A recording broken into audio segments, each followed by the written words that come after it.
Magnetism and മാറ്ററിൻ്റെ പുതിയൊരു ക്ലാസ്സിലേക്ക് എല്ലാവർക്കും സ്വാഗതം. ഈ ചാപ്റ്ററുമായി ബന്ധപ്പെട്ട 4ാമത്തെ ക്ലാസ്സാണ് നമ്മൾ ഇന്ന് എടുക്കാൻ പോകുന്നത്. ആദ്യത്തെ 3 ക്ലാസ്സുകളിൽ നമ്മൾ ബാർ മാഗ്നറ്റ്സിനെ കുറിച്ചും അതുപോലെ എർത്ത് മാഗ്നറ്റിസത്തെക്കുറിച്ചുമാണ് ഡിസ്കസ് ചെയ്തത് അല്ലേ. കഴിഞ്ഞ ക്ലാസ്സിൽ നമ്മൾ എർത്തിൻ്റെ മാഗ്നറ്റിസത്തെക്കുറിച്ചും അതുമായി ബന്ധപ്പെട്ട മെഷർമെൻറ്റ്സിനെ കുറിച്ചൊക്കെ ഡീറ്റെയിൽ ആയിട്ട് പറഞ്ഞിരുന്നു. അപ്പോൾ നമ്മൾ പറഞ്ഞിരുന്നു അടുത്ത ക്ലാസ്സുകളിൽ നമുക്ക് ഈ മെറ്റീരിയൽസിനെ മാഗ്നറ്റിക് മെറ്റീരിയൽസിൻ്റെ ക്ലാസിഫിക്കേഷനാണ് പഠിക്കാനുള്ളത്. ഓക്കെ, അപ്പോൾ ഇന്നത്തെ ക്ലാസ്സിൽ നമ്മൾ ഉദ്ദേശിക്കുന്നത് മാഗ്നറ്റിക് മെറ്റീരിയൽസിനെ മാഗ്നറ്റിക് പ്രോപ്പർട്ടീസിൻ്റെ അടിസ്ഥാനത്തിൽ എങ്ങനെ നമുക്ക് ക്ലാസിഫൈ ചെയ്യാം. ഓക്കെ, അങ്ങനെ ഒരു ക്ലാസിഫിക്കേഷനിലേക്ക് പോകുന്നതിന് മുമ്പ് സ്വാഭാവികമായിട്ടും നമ്മൾ മാഗ്നറ്റിക് മെറ്റീരിയൽസിൻ്റെ പ്രോപ്പർട്ടീസ് അറിഞ്ഞിരിക്കേണ്ടത് അല്ലേ. ആ പ്രോപ്പർട്ടീസിൻ്റെ അടിസ്ഥാനത്തിൽ വേണം നമ്മൾ മെറ്റീരിയൽസിനെ ക്ലാസിഫൈ ചെയ്യാൻ. അപ്പം അതിലെ ചില പ്രോപ്പർട്ടീസാണ് നമ്മൾ ആദ്യമായിട്ട് ഡിസ്കസ് ചെയ്യാൻ പോകുന്നത്. ഓക്കെ, മാഗ്നറ്റിക് മെറ്റീരിയൽസിൻ്റെ മാഗ്നറ്റിക് പ്രോപ്പർട്ടീസ് ഏതൊക്കെയാണെന്ന് നോക്കാം. ഓക്കെ, അപ്പോൾ ഒരു 6 പ്രോപ്പർട്ടീസ് ഞാനിവിടെ കാണിച്ചിട്ടുണ്ട്. ഓരോന്നായി നമുക്ക് ഡിസ്കസ് ചെയ്യാം. ഓരോന്ന് എന്താണെന്ന് മനസ്സിലാക്കി വെക്കാം. പലതും നമുക്ക് അറിയുന്നതാണ്, ചില പുതിയ ടേംസ് ഉണ്ടെന്നേ ഉള്ളൂ. എന്തായാലും ഒരു മെറ്റീരിയലിൻ്റെ മാഗ്നറ്റിസത്തെ കുറിച്ച് നമ്മൾ പഠിക്കുമ്പോൾ അറിഞ്ഞിരിക്കേണ്ട ഇമ്പോർട്ടൻ്റ് ആയിട്ടുള്ള ടേംസ് ആണ് ഇതൊക്കെ.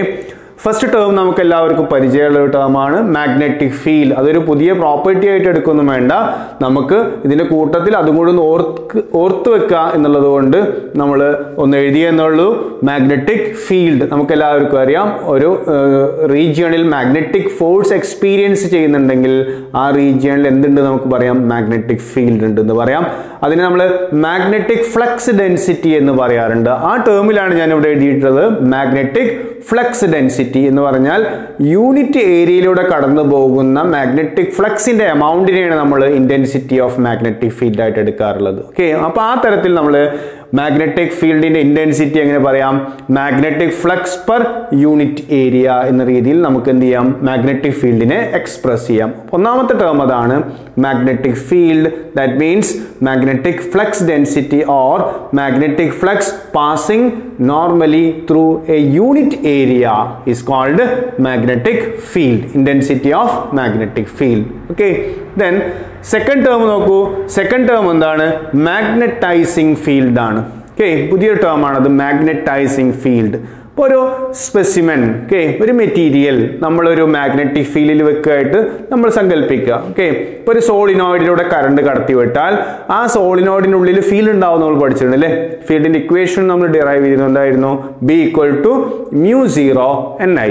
ഓക്കെ, അപ്പോൾ അവിടെ ഒരു ഫീൽഡ് ഉണ്ടല്ലോ, ഏതെങ്കിലും ഒരു ഫീൽഡ് എടുത്താൽ മതി. ഞാനിവിടെ ഒരു എക്സാമ്പിളിന് വേണ്ടി അങ്ങനെ പറഞ്ഞു എന്നേ ഉള്ളൂ. ഒരു സോളിനോയിഡിൻ്റെ ഉള്ളിൽ ഒരു ഫീൽഡ് ഡെവലപ്പ് ചെയ്തിട്ടുണ്ട് കറണ്ട് പാസ് ചെയ്യുമ്പോൾ. അതിൽ നമ്മളൊരു സ്പെസിമെൻ വെച്ചു. എന്താ സ്പെസിമെൻ, നമ്മളെപ്പോഴും ഉപയോഗിക്കാനുള്ള ടേമാണ്. എന്താണ്, നമ്മൾ ഒബ്സർവേഷനിൽ വെക്കുന്ന ആ മെറ്റീരിയൽ, അതിനെ നമ്മൾ സ്പെസിമെൻ എന്ന് പറയാം. അപ്പോൾ നമ്മളൊരു മാഗ്നറ്റിക് മെറ്റീരിയൽ അതിനുള്ളിൽ വെച്ചു, അയണോ അല്ലെങ്കിൽ അതുപോലെയുള്ള മാഗ്നറ്റിക് പ്രോപ്പർട്ടീസ് കാണിക്കുന്ന ഒരു മെറ്റീരിയൽ ആ സോളിനോയിഡിനുള്ളിൽ വെച്ചാൽ ആ സോളിനോയിഡിനുള്ളിൽ വെച്ചിട്ടുള്ള മാഗ്നറ്റിക് അല്ലെങ്കിൽ ആ മെറ്റീരിയൽ എന്തായി മാറും, മാഗ്നറ്റൈസ് ചെയ്യപ്പെടും അല്ലേ. ഓക്കെ, അപ്പോൾ സ്വാഭാവികമായിട്ടും ആ മെറ്റീരിയലിനെ ഡൈപോൾ മൊമെന്റ് ഡെവലപ്പ് ചെയ്യും. നമ്മൾ പറഞ്ഞിരുന്നു മിക്കവാറും മെറ്റീരിയൽസിൻ്റെയും നെറ്റ് ഡൈപോൾ മൊമെന്റ് എന്താണ്, 0 ആണ്. ഓക്കെ, ഇപ്പോൾ 2 അയൺ പീസ് അടുത്തേക്ക് വന്നാൽ അത് മാഗ്നറ്റിക് അട്രാക്ഷനോ റിപ്പൽഷനോ കാണിക്കാറില്ല. കാരണം എന്താ, അതിൻ്റെ സ്വാഭാവികമായ അവസ്ഥയിൽ നെറ്റ് ഡൈപോൾ മൊമെന്റ് എത്രയാണ്, 0 ആണ്. ഓക്കെ, അപ്പോൾ ആ രീതിയിൽ എടുക്കുമ്പോൾ അങ്ങനെ ഒരു സ്പെസിമെൻ നമ്മൾ മാഗ്നറ്റിക് ഫീൽഡ് ഉള്ള സ്ഥലത്ത് വെച്ച് കഴിഞ്ഞാൽ അതിലെ ഓരോ ഡൈപോൾ മൊമെന്റുകളും ഒരു പെർട്ടിക്കുലർ ഡയറക്ഷനിലേക്ക് അലൈൻ ചെയ്യപ്പെടും. എന്തുകൊണ്ടാണ്, എക്സ്റ്റേണൽ ടോർക്ക് കൊണ്ട് അല്ലേ. ടോർക്ക് എക്സ്പീരിയൻസ് ചെയ്താൽ അല്ലെങ്കിൽ ഒരു എക്സ്റ്റേണൽ ഫീൽഡിൽ ഇരിക്കുന്ന മാഗ്നറ്റിക് ഡൈപോളുകളുടെ മുകളിൽ അതെന്ത് ചെയ്യും, ടോർക്ക് എക്സ്പീരിയൻസ് ചെയ്യും. അതെല്ലാം സ്റ്റേബിൾ ഇക്വിലിബ്രിയം പൊസിഷനിലേക്ക് വരാൻ ശ്രമിക്കുകയും ചെയ്യും. അങ്ങനെയാണെങ്കിൽ ഈ മെറ്റീരിയലിൻ്റെ ഉള്ളിലുള്ള ഓരോ റിവോൾവിംഗ് ഇലക്ട്രോൺ ഉണ്ടാക്കുന്ന ഡൈപോളുകളും ഒരു പ്രത്യേക രീതിയിൽ അലൈൻ ചെയ്യപ്പെടുകയും ആ മെറ്റീരിയൽ എന്തായി മാറും, അതിനൊരു നെറ്റ് ഡൈപോൾ മൊമെന്റ് ഡെവലപ്പ് ചെയ്യുകയും ചെയ്യും. ഓക്കെ, അങ്ങനെ ആ മെറ്റീരിയലിനെ നമ്മൾ അപ്ലൈ ചെയ്ത ഫീൽഡിന് എന്തുമാത്രം മാഗ്നറ്റൈസ് ചെയ്യാനുള്ള കഴിവുണ്ടോ അതിനെ വിളിക്കുന്ന പേരാണെന്ത്, മാഗ്നറ്റൈസിങ് ഫീൽഡ്. സിംപ്ലി നമ്മൾ പറഞ്ഞാൽ ഒരു എക്സ്റ്റേണൽ മാഗ്നറ്റിക് ഫീൽഡിൽ ഒരു മെറ്റീരിയൽ വെച്ചാൽ ആ മെറ്റീരിയലിനെ ആ ഫീൽഡിന് എന്തുമാത്രം മാഗ്നറ്റൈസ് ചെയ്യാനുള്ള കഴിവുണ്ടോ അതിനെ വിളിക്കുന്ന പേരാണ് എന്ത്, മാഗ്നറ്റൈസിങ് ഫീൽഡ്. അപ്പോൾ കൺഫ്യൂസ്ഡ് ആവണ്ട, സിംപിളി ആൻസർ എന്താണ്? ഒരു മെറ്റീരിയലിനെ ഒരു അപ്ലൈഡ് ഫീൽഡിന് എന്തുമാത്രം മാഗ്നറ്റൈസ് ചെയ്യാനുള്ള കഴിവുണ്ട്, അതിനെ വിളിക്കുന്ന പേരാണ് magnetizing field. Magnetizing field is defined as the ability of an applied field to magnetize a specimen. Clear? Okay, അതിങ്ങനെ കാൽക്കുലേറ്റ് ചെയ്യാം. എച്ച് എന്നുള്ള ലെറ്ററാണ് നമ്മൾ യൂസ് ചെയ്യുന്നത്. H is equal to B0/μ0 എന്നുള്ള ടേമാണ് യൂസ് ചെയ്യുന്നത്. B0 എന്ന് പറഞ്ഞാൽ നമ്മൾ അപ്ലൈ ചെയ്തിട്ടുള്ള മാഗ്നറ്റിക് ഫീൽഡിന്റെ ഇന്റൻസിറ്റി, μ0 എന്ന് പറഞ്ഞാൽ എന്താണ്? പെർമിയബിലിറ്റി. അപ്പോൾ നമ്മൾ എയർ എന്നുള്ള രീതിയിൽ എടുത്തുകൊണ്ട് നമുക്ക് എന്ത് എഴുതാം? എയറിലാണ് സ്പെസിമെൻ വെച്ചിട്ടുള്ളത് എന്നുള്ള രീതിയിൽ എടുക്കുമ്പോൾ H is equal to B0/μ0. അപ്പോൾ അതിന്റെ ഡെഫിനിഷൻ പഠിച്ചു വെക്കാം. എച്ചിന്റെ ഇക്വേഷൻ എച്ച് ഇസ് ഈക്വൽ എന്താണ്? B0/μ0 എന്നുള്ള കൺസെപ്റ്റ് കൂടി ഓർത്തു വെക്കുക. ദെൻ മൂന്നാമത്തെ ടേം നോക്കൂ, എന്താണ്? Intensity of magnetisation. അതൊരു ഇമ്പോർട്ടൻറ്റ് ടേം ആണ് അല്ലേ? Intensity of magnetisation. ഇപ്പോൾ നമ്മൾ പറഞ്ഞതുമായിട്ട് റിലേറ്റ് ചെയ്ത് നന്നായിട്ട് കണക്ട് ചെയ്ത് പഠിച്ചു പോവുക.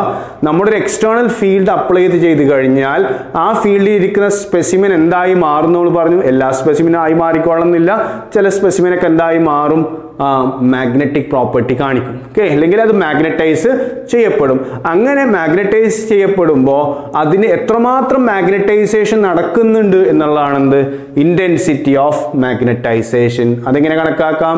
ഓക്കെ, അപ്പോൾ നമ്മളൊരു എക്സ്റ്റേണൽ ഫീൽഡ് അപ്ലൈ ചെയ്തു.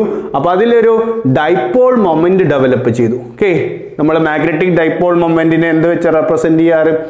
സ്മോൾ ലെറ്റർ എം വെച്ചാണ് റെപ്രസെന്റ് ചെയ്യാറ്. അപ്പോൾ ഒരു നെറ്റ് ഡൈപോൾ മൊമെന്റ് ഡെവലപ്പ് ചെയ്തു. ആ മെറ്റീരിയൽ ഉണ്ടായ നെറ്റ് ഡൈപോൾ മൊമെന്റിനെ നമുക്ക് സ്മോൾ എം എന്ന് വെച്ച് റെപ്രസെന്റ് ചെയ്യാം. ദെൻ ആ മെറ്റീരിയലിന്റെ വോളിയം വി ആയിട്ട് എടുക്കുകയാണ്. അങ്ങനെയാണെങ്കിൽ ആ നെറ്റ് ഡൈപോൾ മൊമെന്റിനെ വോളിയം കൊണ്ട് ഡിവൈഡ് ചെയ്താൽ കിട്ടുന്ന വാല്യൂവിനെ നമ്മൾ വിളിക്കുന്ന പേരാണ് എന്ത്? Intensity of magnetisation. അതിനൊരു കാര്യം ക്ലിയർ ആണ്, യൂണിറ്റ് വോള്യത്തിൽ ഡെവലപ്പ് ചെയ്യുന്ന മാഗ്നറ്റൈസേഷന്റെ അളവിനെയാണ് നമ്മൾ എന്ത് വിളിക്കുന്നത്? Intensity of magnetisation. ഒരുപാട് വലിയ മെറ്റീരിയൽ ആയിട്ട് കാര്യമില്ല, ആ മെറ്റീരിയലിന്റെ യൂണിറ്റ് വോള്യത്തിൽ എന്തുമാത്രം മാഗ്നറ്റൈസേഷൻ നടന്നു, അതാണെന്ത്? Intensity of magnetization. ക്ലിയർ ആയിട്ടുണ്ടാവും വിചാരിക്കുന്നു.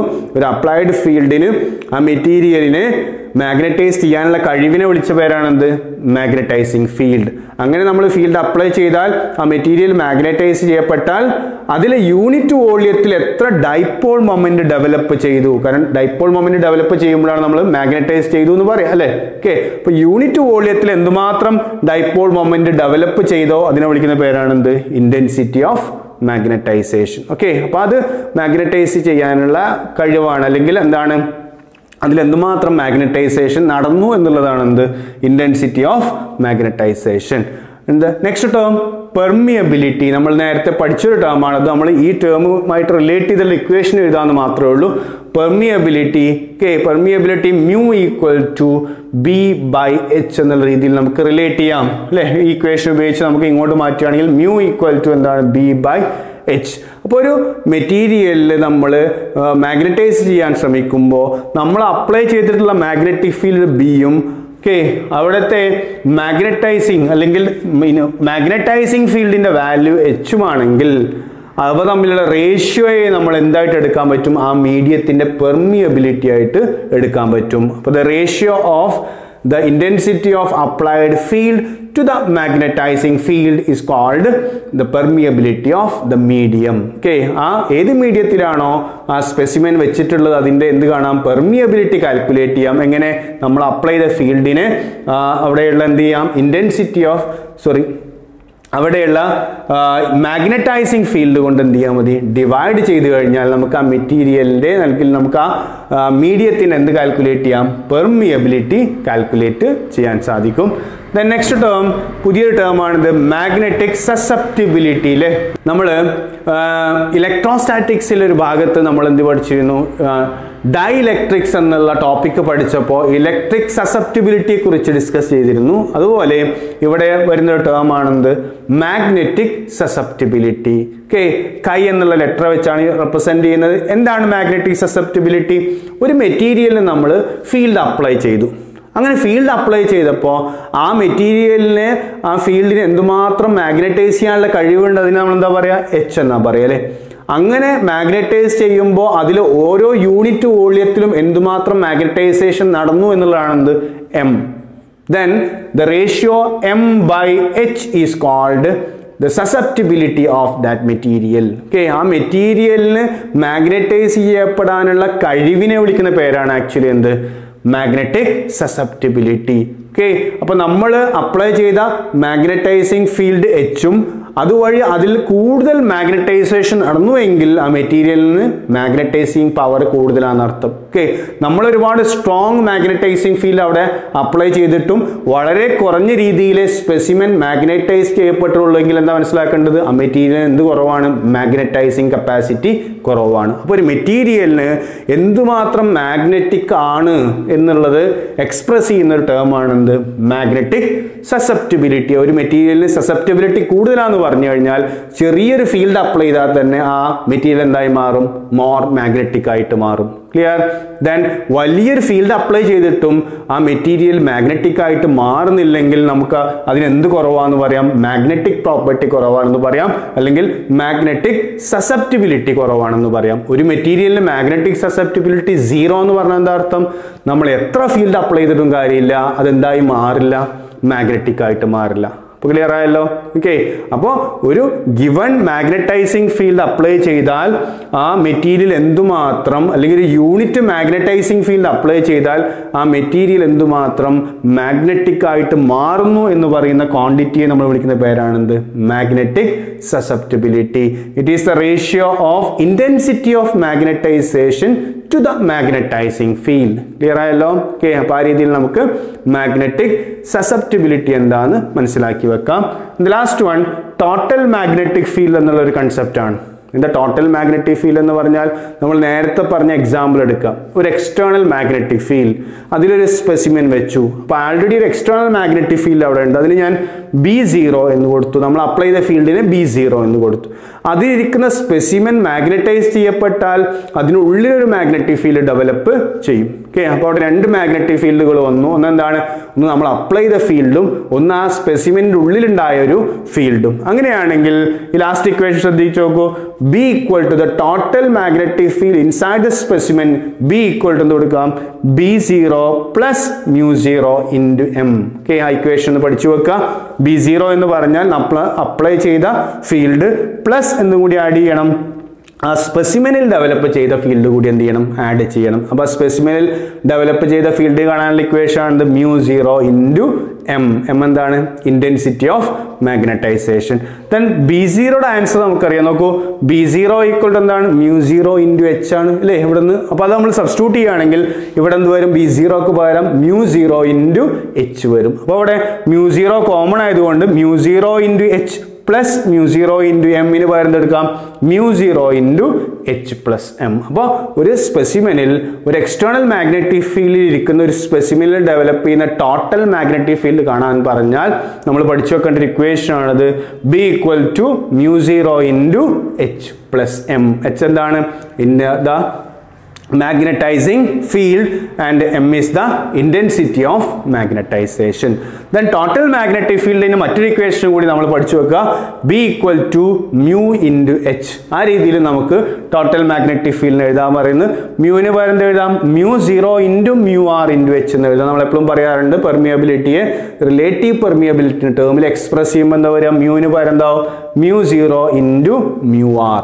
Then there is a relation connecting mu r and susceptibility chi, that is mu r equal to 1 plus chi. അങ്ങനെ ഇക്വേഷൻ കൂടി ഉണ്ടെന്ന് മനസ്സിലാക്കി വെക്കുക. mu r equal to the relative permeability of the medium is equal to 1 plus chi എന്നുള്ള ആ equation പഠിച്ചു വെക്കുക. അപ്പോൾ mu r നെ നമുക്ക് 1 plus chi h റീപ്ലേസ് ചെയ്താൽ നമുക്ക് total magnetic field in A specimen B equal to എന്ത് പറയാം? mu0 into 1 plus chi into h. ഇങ്ങനെ ഒരു ടേം കൂടി നമുക്ക് പഠിച്ചു വെക്കാൻ സാധിക്കും. അപ്പോൾ നമ്മൾ ഇന്നത്തെ ക്ലാസ്സിൽ ആദ്യമായിട്ട് പഠിക്കുന്നത് മാഗ്നറ്റിക് മെറ്റീരിയൽസിൻ്റെ മാഗ്നറ്റിക് പ്രോപ്പർട്ടീസ് എന്തൊക്കെയാണ്, അല്ലെങ്കിൽ simply magnetic properties of materials. Okay, അപ്പോൾ ആ ടേമിനെ കുറിച്ച് നമ്മൾ പറഞ്ഞു. ഫസ്റ്റ് ടേം ഒന്നുകൂടി നമുക്ക് ഇത് റിപ്പീറ്റ് ചെയ്ത് പഠിച്ചു വെക്കാം. First one magnetic field. എന്താ മാഗ്നറ്റിക് ഫീൽഡ് എന്ന് പറഞ്ഞാൽ? The magnetic flux density or magnetic flux per unit area is known as magnetic field. And the second one, magnetizing field, it is the ability of an applied field to magnetize a specimen, is called magnetizing field. That is H is equal to B0 by mu 0. B0 is the applied field. And the third one, intensity of magnetization, it is a ratio of total magnetic moment developed in a material by total volume. Clear? That is what's called intensity of magnetization. The fourth one, permeability, it is the ratio of applied field to the magnetizing field. And fifth one, that's magnetic susceptibility. Okay, that's an important term, magnetic susceptibility. It is the ratio of intensity of magnetization to the magnetizing field. Okay, and the last one, total magnetic field in a specimen. We got two equations use ചെയ്തോ എന്തൊക്കെയാണ്? B equal to mu 0 into 1 plus chi into h, and the second one B equal to mu 0 into h plus m. Okay, അപ്പോൾ ഇത്തരം terms നമ്മൾ കൃത്യമായിട്ട് മനസ്സിലാക്കി വെക്കുക. ഇനി ഈ ടേംസിൻ്റെ അടിസ്ഥാനത്തിലാണ് നമ്മൾ മെറ്റീരിയൽസിനെ ക്ലാസിഫൈ ചെയ്യാൻ പോകുന്നത്. ഇതിലെ ഏതൊക്കെ ടേമുകൾ കൂടുതലുണ്ട്, ഏതൊക്കെ കുറവുണ്ട്, ആ രീതിയിലൊക്കെയാണ് നമ്മൾ മെറ്റീരിയൽസിനെ എന്ത് ചെയ്യാറ്, ക്ലാസിഫൈ ചെയ്യാറ്. അപ്പോൾ നെക്സ്റ്റ് നമുക്ക് അതാണ് പഠിക്കാനുള്ളത്. ഇത്തരം മാഗ്നറ്റിക് പ്രോപ്പർട്ടീസിൻ്റെ അടിസ്ഥാനത്തിൽ മാഗ്നറ്റിക് മെറ്റീരിയൽസിനെ ഏതൊക്കെ തരത്തിൽ നമുക്ക് ക്ലാസിഫൈ ചെയ്യാം. നമുക്കിനി classification of materials in terms of magnetic properties ആണ് എടുക്കാനുള്ളത് അല്ലേ. അപ്പോൾ അതിൽ നമ്മൾ പ്രധാനമായിട്ടും മെറ്റീരിയൽസിനെ മൂന്നായിട്ടാണ് ക്ലാസിഫൈ ചെയ്തിട്ടുള്ളത്. നമുക്ക് പലപ്പോഴും പേരുകൾ കേട്ട് പരിചയം ഉണ്ടാവും. നമ്മളിവിടെ ഡിസ്കസ് ചെയ്യാൻ പോകുന്ന 3 ടൈപ്പ് മെറ്റീരിയൽസ്, പാരാമാഗ്നറ്റിക് മെറ്റീരിയൽസ്, അതുപോലെ ferromagnetic materials, and third one diamagnetic materials. ഇതല്ലാത്ത ക്ലാസിഫിക്കേഷനൊക്കെ ഇനിയുണ്ട്. ഏറ്റവും ഇമ്പോർട്ടൻ്റ് ആയിട്ടുള്ള 3 ക്ലാസിഫിക്കേഷൻ അല്ലെങ്കിൽ 3ആയിട്ട് നമ്മൾ പ്രധാനപ്പെട്ട മെറ്റീരിയൽസിൻ്റെ പ്രോപ്പർട്ടീസ് അനുസരിച്ച് ക്ലാസിഫൈ ചെയ്യുകയാണെങ്കിൽ അതിൽ ഇമ്പോർട്ടൻ്റ് ആയിട്ടുള്ള 3 ക്ലാസിഫിക്കേഷനാണിത്: paramagnetic, ferromagnetic and diamagnetic substances. Okay, ഞാനിവിടെ ഒരു ബോർഡിൽ ഒരു ചാർട്ട് കൊടുത്തിട്ടുണ്ട്. ആ ചാർട്ടിൽ ഓരോന്നിൻ്റെയും പ്രോപ്പർട്ടീസ് എഴുതിയിട്ടുണ്ട്. ഇങ്ങനെ പഠിച്ചു കഴിഞ്ഞാൽ ഇത് എളുപ്പമായിരിക്കും, അതുകൊണ്ടാണ് ഞാൻ ഇങ്ങനെ കാണിച്ചത്. നമുക്ക് ഓരോ മെറ്റീരിയലും കമ്പയർ ചെയ്യാം, ഒരു പെർട്ടിക്കുലർ പ്രോപ്പർട്ടി എടുത്ത് കമ്പയർ ചെയ്യാം. ഇനി ഏതെങ്കിലും ഒരു മെറ്റീരിയൽ മാത്രം ചോദിക്കുകയാണെങ്കിൽ അതിൻ്റെ ഫീച്ചേഴ്സ് മാത്രമായിട്ട് എഴുതാം. ഇങ്ങനെ എല്ലാ രീതിയിലും ആൻസർ ചെയ്യാൻ നമുക്ക് ഈ ടേബിൾ സഹായിക്കും. അതുകൊണ്ട് തന്നെ ഈ രീതിയിൽ അത് മനസ്സിലാക്കി വെക്കുക. അപ്പോൾ നമ്മൾ നേരത്തെ പഠിച്ച മെറ്റീരിയൽസിൻ്റെ പ്രോപ്പർട്ടീസിൻ്റെ അടിസ്ഥാനത്തിലാണ് നമ്മൾ മെറ്റീരിയൽസിനെ 3ആയിട്ട് ക്ലാസിഫൈ ചെയ്യാൻ പോകുന്നത്. ആദ്യമായിട്ട് നമ്മൾ ആ 3 പേര് പഠിച്ചു വെക്കുക. നമ്മൾ പഠിക്കുന്ന 3 ടേംസ് എന്തൊക്കെയാണ്? പാരാമാഗ്നറ്റിക് സബ്സ്റ്റൻസസ്, ഫെറോമാഗ്നറ്റിക് സബ്സ്റ്റൻസസ്, അതുപോലെ മൂന്നാമത്തത് ഡയാമാഗ്നറ്റിക് സബ്സ്റ്റൻസസ്. ഇനി നമുക്കതിൽ ഓരോന്ന് എന്താണെന്ന് നോക്കാം. ഓക്കെ, പല രീതിയിൽ അതിന് പിന്നെ ഡെഫിനേഷൻസ് പറയാറുണ്ട്. നമ്മളിവിടെ ഫസ്റ്റ് പാരാമാഗ്നറ്റിക് സബ്സ്റ്റൻസ് എടുത്ത് സ്റ്റഡി ചെയ്യുകയാണെങ്കിൽ, ഒരു പാരാമാഗ്നറ്റിക് സബ്സ്റ്റൻസ് ഒരു എക്സ്റ്റേണൽ മാഗ്നറ്റിക് ഫീൽഡ് വെക്കുകയാണെങ്കിൽ അതിൽ വളരെ ചെറിയ എമൗണ്ടിലെ മാഗ്നറ്റൈസേഷൻ നടക്കുള്ളൂ എന്നാണ് പറയുന്നത്. ഓക്കെ, നമ്മളിപ്പോൾ ആ രീതിയിലെല്ലാം പഠിച്ചു വന്നിരുന്നു. നമുക്ക് ആ രീതിയിലൊരു ഡെഫിനേഷൻ തന്നെ കൊടുക്കാം. ഒരു പാരാമാഗ്നറ്റിക് സബ്സ്റ്റൻസ് അല്ലെങ്കിൽ ഒരു മെറ്റീരിയൽ നമ്മൾ ഒരു എക്സ്റ്റേണൽ മാഗ്നറ്റിക് ഫീൽഡ് വെച്ചാൽ അത് വളരെ ചെറിയ എമൗണ്ടിലെ മാഗ്നറ്റൈസേഷന് വിധേയമാവുള്ളൂ എങ്കിൽ, അല്ലെങ്കിൽ അതിന് മാഗ്നറ്റൈസ് ചെയ്യപ്പെടാനുള്ള കഴിവ് വളരെ കുറവാണെങ്കിൽ അത്തരം മെറ്റീരിയൽസിനെ നമ്മൾ വിളിക്കുന്ന പേരാണ് പാരാമാഗ്നറ്റിക് സബ്സ്റ്റൻസ്. ഓക്കെ, മാത്രമല്ല ഒരു പ്രോപ്പർട്ടി കൂടിയുണ്ട്, അതിൽ നടക്കുന്ന മാഗ്നറ്റൈസേഷൻ നമ്മൾ അപ്ലൈ ചെയ്ത മാഗ്നറ്റിക് ഫീൽഡിൻ്റെ അതേ ഡയറക്ഷനിലും ആയിരിക്കും. അപ്പോൾ ഇത് രണ്ടും കൂടി ചേർത്ത് പറഞ്ഞു കഴിഞ്ഞാൽ നമുക്ക് പാരാമാഗ്നറ്റിക് സബ്സ്റ്റൻസ് എന്താണെന്നുള്ളൊരു ഡെഫിനേഷൻ കൊടുക്കാൻ പറ്റും. എന്തായിരിക്കും? when a substance is placed in a magnetic field, it's feebly magnetized along the direction of applied field. Okay, feebly means very small amount. Okay, വളരെ ചെറിയ അളവിൽ അപ്ലൈ ചെയ്തിട്ടുള്ള മാഗ്നറ്റിക് ഫീൽഡിൻ്റെ അതേ ഡയറക്ഷനിലാണ് ഒരു സ്പെസിമെനിൽ മാഗ്നറ്റൈസേഷൻ നടക്കുന്നുവെങ്കിൽ അത്തരത്തിലുള്ള മെറ്റീരിയൽസിനെ നമ്മൾ വിളിക്കുന്ന പേരാണെന്ത്? Paramagnetic substance. ഓക്കെ, അതിന് എക്സാമ്പിളായിട്ട് ഇവിടെ നമുക്ക് തന്നിട്ടുള്ളത് അലൂമിനിയം, സോഡിയം, അതുപോലെ ക്രോമിയം, മാംഗനീസ്, ഇതിലുള്ള ഒരുപാട് മെറ്റീരിയൽസ് എന്താണ് പാരാമാഗ്നറ്റിക് സബ്സ്റ്റൻസുകളാണ്. അപ്പോൾ പലപ്പോഴും എന്താണ് ഡെഫിനേഷനും വിത്ത് എക്സാമ്പിൾ ചോദിക്കാറുണ്ട്. എക്സാമ്പിൾ രണ്ടെണ്ണം നിർബന്ധമായിട്ട് പഠിച്ചു വെക്കുക. എന്താണ് പാരാമാഗ്നറ്റിക് സബ്സ്റ്റൻസ് എന്നൊരു ക്വസ്റ്റ്യൻ ചോദിച്ചാൽ നമുക്ക് അതിന് ആൻസർ കിട്ടണം. Material which when placed in a magnetic field they are feebly magnetized along the direction of applied field. Such materials are known as paramagnetic substances. Clear? ഇപ്പോൾ ഡെഫിനേഷൻ പഠിച്ചു, നമ്മൾ compare ചെയ്ത് തന്നെ പോകാം. അങ്ങനെയാണെങ്കിൽ എന്താണ് ഫെറോമാഗ്നറ്റിക് സബ്സ്റ്റൻസ് എന്ന് കൂടി നമ്മൾ ഇതിന്റെ കൂട്ടത്തിൽ പഠിച്ചു വെക്കാം. സെയിം കേസ് തന്നെയാണ്. നമ്മളൊരു സ്പെസിമെൻ ഒരു എക്സ്റ്റേണൽ മാഗ്നറ്റിക് ഫീൽഡ് വെക്കുകയാണെങ്കിൽ അതിൽ സ്ട്രോങ്ലി മാഗ്നറ്റൈസേഷൻ നടക്കുന്നു, ഓക്കെ, അപ്ലൈഡ് ഫീൽഡിന്റെ അതേ ഡയറക്ഷനിലെങ്കിൽ അത്തരം മെറ്റീരിയലിനെ നമ്മൾ വിളിക്കുന്ന പേരാണെന്ത്? Ferro magnetic substance. നേരത്തെ പറഞ്ഞു, നമ്മൾ കമ്പയർ ചെയ്ത് പഠിച്ചു പോയി കഴിഞ്ഞാൽ എളുപ്പമാണ്. ഓരോന്നിന്റെ ഫുള്ളായിട്ട് പഠിക്കുന്നതിന് നല്ലത് ഒരു പ്രോപ്പർട്ടി എടുത്തിട്ട് നമ്മൾ മൂന്നിന്റെയും പഠിച്ചു പോവുകയാണ്. അതുകൊണ്ടാണ് ഈ രീതിയിൽ എടുക്കുന്നത്. ഇപ്പോൾ രണ്ടാമത്തെ മെറ്റീരിയൽ ഏതാണ്? Ferro magnetic substance. ഓക്കെ, അപ്പോൾ ഇതിന്റെ കൂട്ടത്തിൽ തന്നെ അത് ഓർത്തോർത്ത് പഠിക്കാൻ ശ്രമിക്കുക. എന്താ ഇപ്പോൾ ferro magnetic substance? Material which when placed in a magnetic field is strongly magnetized along the direction of magnetic field. Clear? ഒരു മാഗ്നറ്റിക് ഫീൽഡ് വെച്ചാൽ ആ സ്പെസിമെൻ സ്ട്രോങ്ലി മാഗ്നറ്റൈസ് ചെയ്യപ്പെടുന്നുവെങ്കിൽ അത്തരം മെറ്റീരിയൽസിനെ വിളിക്കുന്ന പേരാണെന്ത്?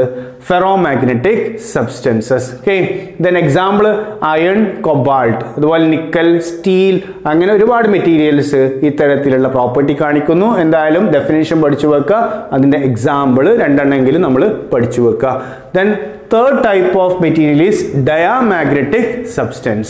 ഓക്കെ, അപ്പോൾ ഈ ഡയാമാഗ്നറ്റിക് സബ്സ്റ്റൻസിന്റെ ഡെഫിനേഷൻ ഇതുപോലെ പഠിച്ചു വെക്കുക. ഇവിടെ ഒരു വ്യത്യാസം, നമ്മളൊരു ഡയാമാഗ്നറ്റിക് സബ്സ്റ്റൻസ് ഒരു എക്സ്റ്റേണൽ മാഗ്നറ്റിക് ഫീൽഡ് വെച്ചാൽ അതിൽ മാഗ്നറ്റൈസേഷൻ വളരെ ചെറുതായിരിക്കും, വളരെ കുറവായിരിക്കും. പക്ഷേ അത് അപ്ലൈഡ് ഫീൽഡിന് ഓപ്പോസിറ്റ് ആയിരിക്കും. ഓക്കെ, അപ്പോൾ അവിടെ മാഗ്നറ്റൈസേഷൻ എമൗണ്ട് വളരെ കുറവാണ്. എവിടെ? പാരാമാഗ്നറ്റിക് സബ്സ്റ്റൻസിലും എമൗണ്ട് വളരെ കുറവായിരുന്നു, പക്ഷേ അത് അപ്ലൈഡ് ഫീൽഡിന് ഡയറക്ഷനിലായിരുന്നു. അപ്പോൾ വ്യത്യാസം മനസ്സിലാക്കി വെക്കുക. ഡയാമാഗ്നറ്റിക് സബ്സ്റ്റൻസുകളിൽ ഫീൽഡ് അപ്ലൈ ചെയ്ത് കഴിഞ്ഞാൽ വളരെ ചെറിയ എമൗണ്ടിൽ മാഗ്നറ്റൈസേഷൻ നടക്കുകയുള്ളൂ, പക്ഷെ അത് അപ്ലൈഡ് ഫീൽഡിന് ഓപ്പോസിറ്റ് ആയിരിക്കും. ഓക്കെ, അങ്ങനെയാണെങ്കിൽ what is diamagnetic substance? Material which when placed in a magnetic field are feebly magnetized opposite to the applied field. Okay, such material are called, such material is known as diamagnetic material. Clear? Okay, example എന്താണ്? Water, gold, അല്ലെ, silver, mercury, അങ്ങനെ examples കൂടിയുണ്ട്. എന്തായാലും രണ്ടെണ്ണം നമ്മൾ പഠിച്ചു വെക്കുക എന്നുള്ളതാണ് രണ്ടെണ്ണം എഴുതിയത്. Water and gold are the examples of diamagnetic substance. അപ്പോൾ ആദ്യം ഒന്ന് ക്ലിയർ ആക്കിയിട്ട് പോവാം. മൂന്നിൻ്റെയും ഡെഫിനേഷൻ പഠിച്ചു. ഞാൻ ഒന്നുകൂടി പറയാം, മൂന്നിൻ്റെയും ഡെഫിനേഷൻ പഠിച്ചു വെച്ചോളാം. Materials which when placed in a magnetic field are feebly magnetized along the direction of applied field are called paramagnetic substances. Okay, then second one, materials which when placed in a magnetic field are strongly magnetized along the direction of applied field are called ferromagnetic substances. And the third one, materials which when placed in a magnetic field are feebly magnetized but opposite to the applied field are known as diamagnetic materials. മൂന്നിൻ്റെയും example കൂടി പഠിച്ചു വെക്കുക. ഇനി അതിൻ്റെ properties ആണ്. 8 properties ഞാൻ ഇവിടെ കാണിച്ചിട്ടുണ്ട്. ഇതുപോലെ നമുക്ക് മനസ്സിലാക്കാം. ഓക്കെ, ഒന്നാമത്തെ പ്രോപ്പർട്ടി പറയുന്നത് ഒരു പാരാമാഗ്നറ്റിക് മെറ്റീരിയലിൻ്റെ ഓരോ ആറ്റത്തിനും ഉള്ള മാഗ്നറ്റിക് മൊമെന്റ് വെരി സ്മോൾ ആയിരിക്കും. ഓക്കെ, ഇപ്പോൾ ഓരോ ആറ്റം എടുത്ത് സ്റ്റഡി ചെയ്യുകയാണെങ്കിൽ ഓരോ ആറ്റത്തിൻ്റെയും മാഗ്നറ്റിക് മൊമെന്റ് സ്മോൾ ആയിരിക്കും. അതേ പ്രോപ്പർട്ടി തന്നെയാണ് ആർക്കും ഉള്ളത്? Ferromagnetic substance. ക്ലിയർ? അപ്പോൾ ആദ്യത്തെ പ്രോപ്പർട്ടി ഫെറോമാഗ്നറ്റിക്കിനും അതുപോലെ പാരാമാഗ്നറ്റിക്കിനും സെയിം ആണ്. For a single atom the magnetic moment is small. Okay, എന്നാൽ വ്യത്യാസമായിട്ടുള്ളത് ഡയാമാഗ്നറ്റിക് മെറ്റീരിയലിലാണ്. അതിന് ഓരോ ആറ്റം എടുക്കുകയാണെങ്കിൽ ആറ്റത്തിന് എന്തില്ല എന്നുള്ളതാണ്? Magnetic moment. ഓക്കെ, അതിന് നാച്ചുറൽ സ്റ്റേറ്റിൽ എന്തില്ല? മാഗ്നറ്റിക് മൊമെന്റ് 0 ആണ്. അപ്പോൾ വ്യത്യാസപ്പെടുന്നത് അവിടെ ഡയാമാഗ്നറ്റിന്റെ കേസിലാണ്. Atoms possess no magnetic moment. Clear? അപ്പോൾ ഒന്നാമത്തെ പ്രോപ്പർട്ടി ക്ലിയർ ആയിട്ടുണ്ടാവും. രണ്ടാമത്തെ പ്രോപ്പർട്ടി നോക്കൂ. നമ്മൾ ഒരു മെറ്റീരിയൽ, ഒരു പാരാമാഗ്നറ്റിക് മെറ്റീരിയൽ ഒരു എക്സ്റ്റേണൽ ഫീൽഡിൽ നമ്മൾ ഫ്രീ ആയിട്ട് വെക്കുകയാണെങ്കിൽ അത് ആ എക്സ്റ്റേണൽ ഫീൽഡിന് പാരലായിട്ടായിരിക്കും എന്ത് ചെയ്യുക, അലൈൻ ചെയ്യപ്പെടുക. ഓക്കെ, അതേ പ്രോപ്പർട്ടി തന്നെയാണ് ഏതിനും, ഫെറോമാഗ്നറ്റിക് സബ്സ്റ്റൻസിനും. എന്നാൽ വ്യത്യാസം വരുന്നത് നേരത്തെ പോലെ ഡയാമാഗ്നറ്റിക്കിന്റെ കേസിൽ നമ്മളൊരു ഡയാമാഗ്നറ്റിക് സബ്സ്റ്റൻസ് ഒരു എക്സ്റ്റേണൽ ഫീൽഡിൽ വെച്ചാൽ അത് ഫ്രീ ആണെങ്കിൽ അത് എങ്ങനെ അലൈൻ ചെയ്യപ്പെടുന്ന പറയുന്നത്, നമ്മൾ അപ്ലൈ ചെയ്തിട്ടുള്ള എക്സ്റ്റേണൽ ഫീൽഡിന് പെർപെൻഡിക്കുലർ ആയിട്ടാണ് എന്ത് ചെയ്യുക, അലൈൻ ചെയ്യപ്പെടുക. ഓക്കെ, അപ്പോൾ അടുത്ത പ്രോപ്പർട്ടി അത് രീതിയിൽ മനസ്സിലാക്കി വെക്കുക. Freely suspended material always aligned parallel to the applied field in the case of paramagnetic substance and ferromagnetic substance, but it is aligned perpendicular to the applied field in the case of diamagnetic substance. Clear? Okay, and third one, okay, third one ilum ideypole paramagneticilum ferromagneticilum same picture ആണ് ഞാൻ വരച്ചിട്ടുള്ളത്. ഡയാമാഗ്നറ്റിക്കിൽ മാത്രം വ്യത്യാസമുണ്ട്. ഇപ്പോൾ ഒരു external ഫീൽഡിൽ ഒരു specimen വെക്കുകയാണെങ്കിൽ നോക്കൂ, ഇത് ഫീൽഡ് ലൈൻസ് ആണ്. പുറത്തുകൂടെ പോകേണ്ട ഫീൽഡ് ലൈൻസ് പോലും എന്ത് ചൂസ് ചെയ്തിട്ടുണ്ട്, മെറ്റീരിയലിൻ്റെ ഉള്ളിലൂടെ പോകാനാണ് അത് താല്പര്യപ്പെടുന്നത്. ഓക്കെ, അപ്പോൾ ഇവിടെ അങ്ങനെ തന്നെയാണ്. എന്നാൽ ഡയാമാഗ്നറ്റിക്കിൻ്റെ കേസിൽ ആ സ്പെസിമെൻ്റെ ഉള്ളിലൂടെ പോകേണ്ട ഫീൽഡ് ലൈൻസ് കൂടിയും പുറമേ കൂടിയാണ് പോകുന്നത്. ഓക്കെ, അപ്പോൾ അവിടെ നമ്മൾ പഠിച്ചു വെക്കേണ്ടത് എന്താണ്, the field lines prefer pass through the specimen rather than outside in the case of paramagnetic and ferromagnetic substance. രണ്ട് കേസിലും ഫീൽഡ് ലൈൻസ് മെറ്റീരിയലിൻ്റെ ഉള്ളിലൂടെ പോകാനാണ് പ്രിഫറൻസ് കൊടുക്കുന്നത്. എന്നാൽ ഡയാമാഗ്നറ്റിക്കിൻ്റെ കേസിലോ the field lines prefers pass through the surroundings rather than through inside. Okay, ഉള്ളിലൂടെ പോകേണ്ട ഫീൽഡ് ലൈൻസ് പോലും ഉള്ളിലൂടെ പോകാതെ പുറത്തുകൂടെ പോകാനാണ് താല്പര്യപ്പെടുന്നത്. അതാണ് ഈ എഫക്റ്റ് നമ്മൾ മീസ്നർ എഫക്റ്റ് എന്ന് വിളിക്കും. ഓക്കെ, അപ്പോൾ മീസ്നർ എഫക്റ്റ് എന്താ, the expulsion of field lines from a diamagnetic substance. Okay, diamagnetic സബ്സ്റ്റൻസിൽ നിന്നും ഫീൽഡ് ലൈൻസ് പുറന്തള്ളപ്പെടുന്ന ആ പ്രോസസ്സിനെ നമ്മൾ മീസ്നർ എഫക്റ്റ് എന്ന് വിളിക്കാറുണ്ട്. ഓക്കെ, അപ്പോൾ എന്തായാലും ആ വ്യത്യാസം മനസ്സിലാക്കി വെക്കുക. ഈ രണ്ട് കേസിലും എന്താണ്, ഫീൽഡ് ലൈൻസ് മെറ്റീരിയലിൻ്റെ ഉള്ളിലൂടെ പോകാൻ ശ്രമിക്കുമ്പോൾ മൂന്നാമത്തെ കേസിൽ മെറ്റീരിയലിൻ്റെ പുറത്തുകൂടെ പോകാനാണ് അത് ശ്രമിക്കുന്നത്, മനസ്സിലാക്കി വെക്കുക. ഓക്കെ, ദെൻ നാലാമത്തെ പ്രോപ്പർട്ടി നോക്കൂ.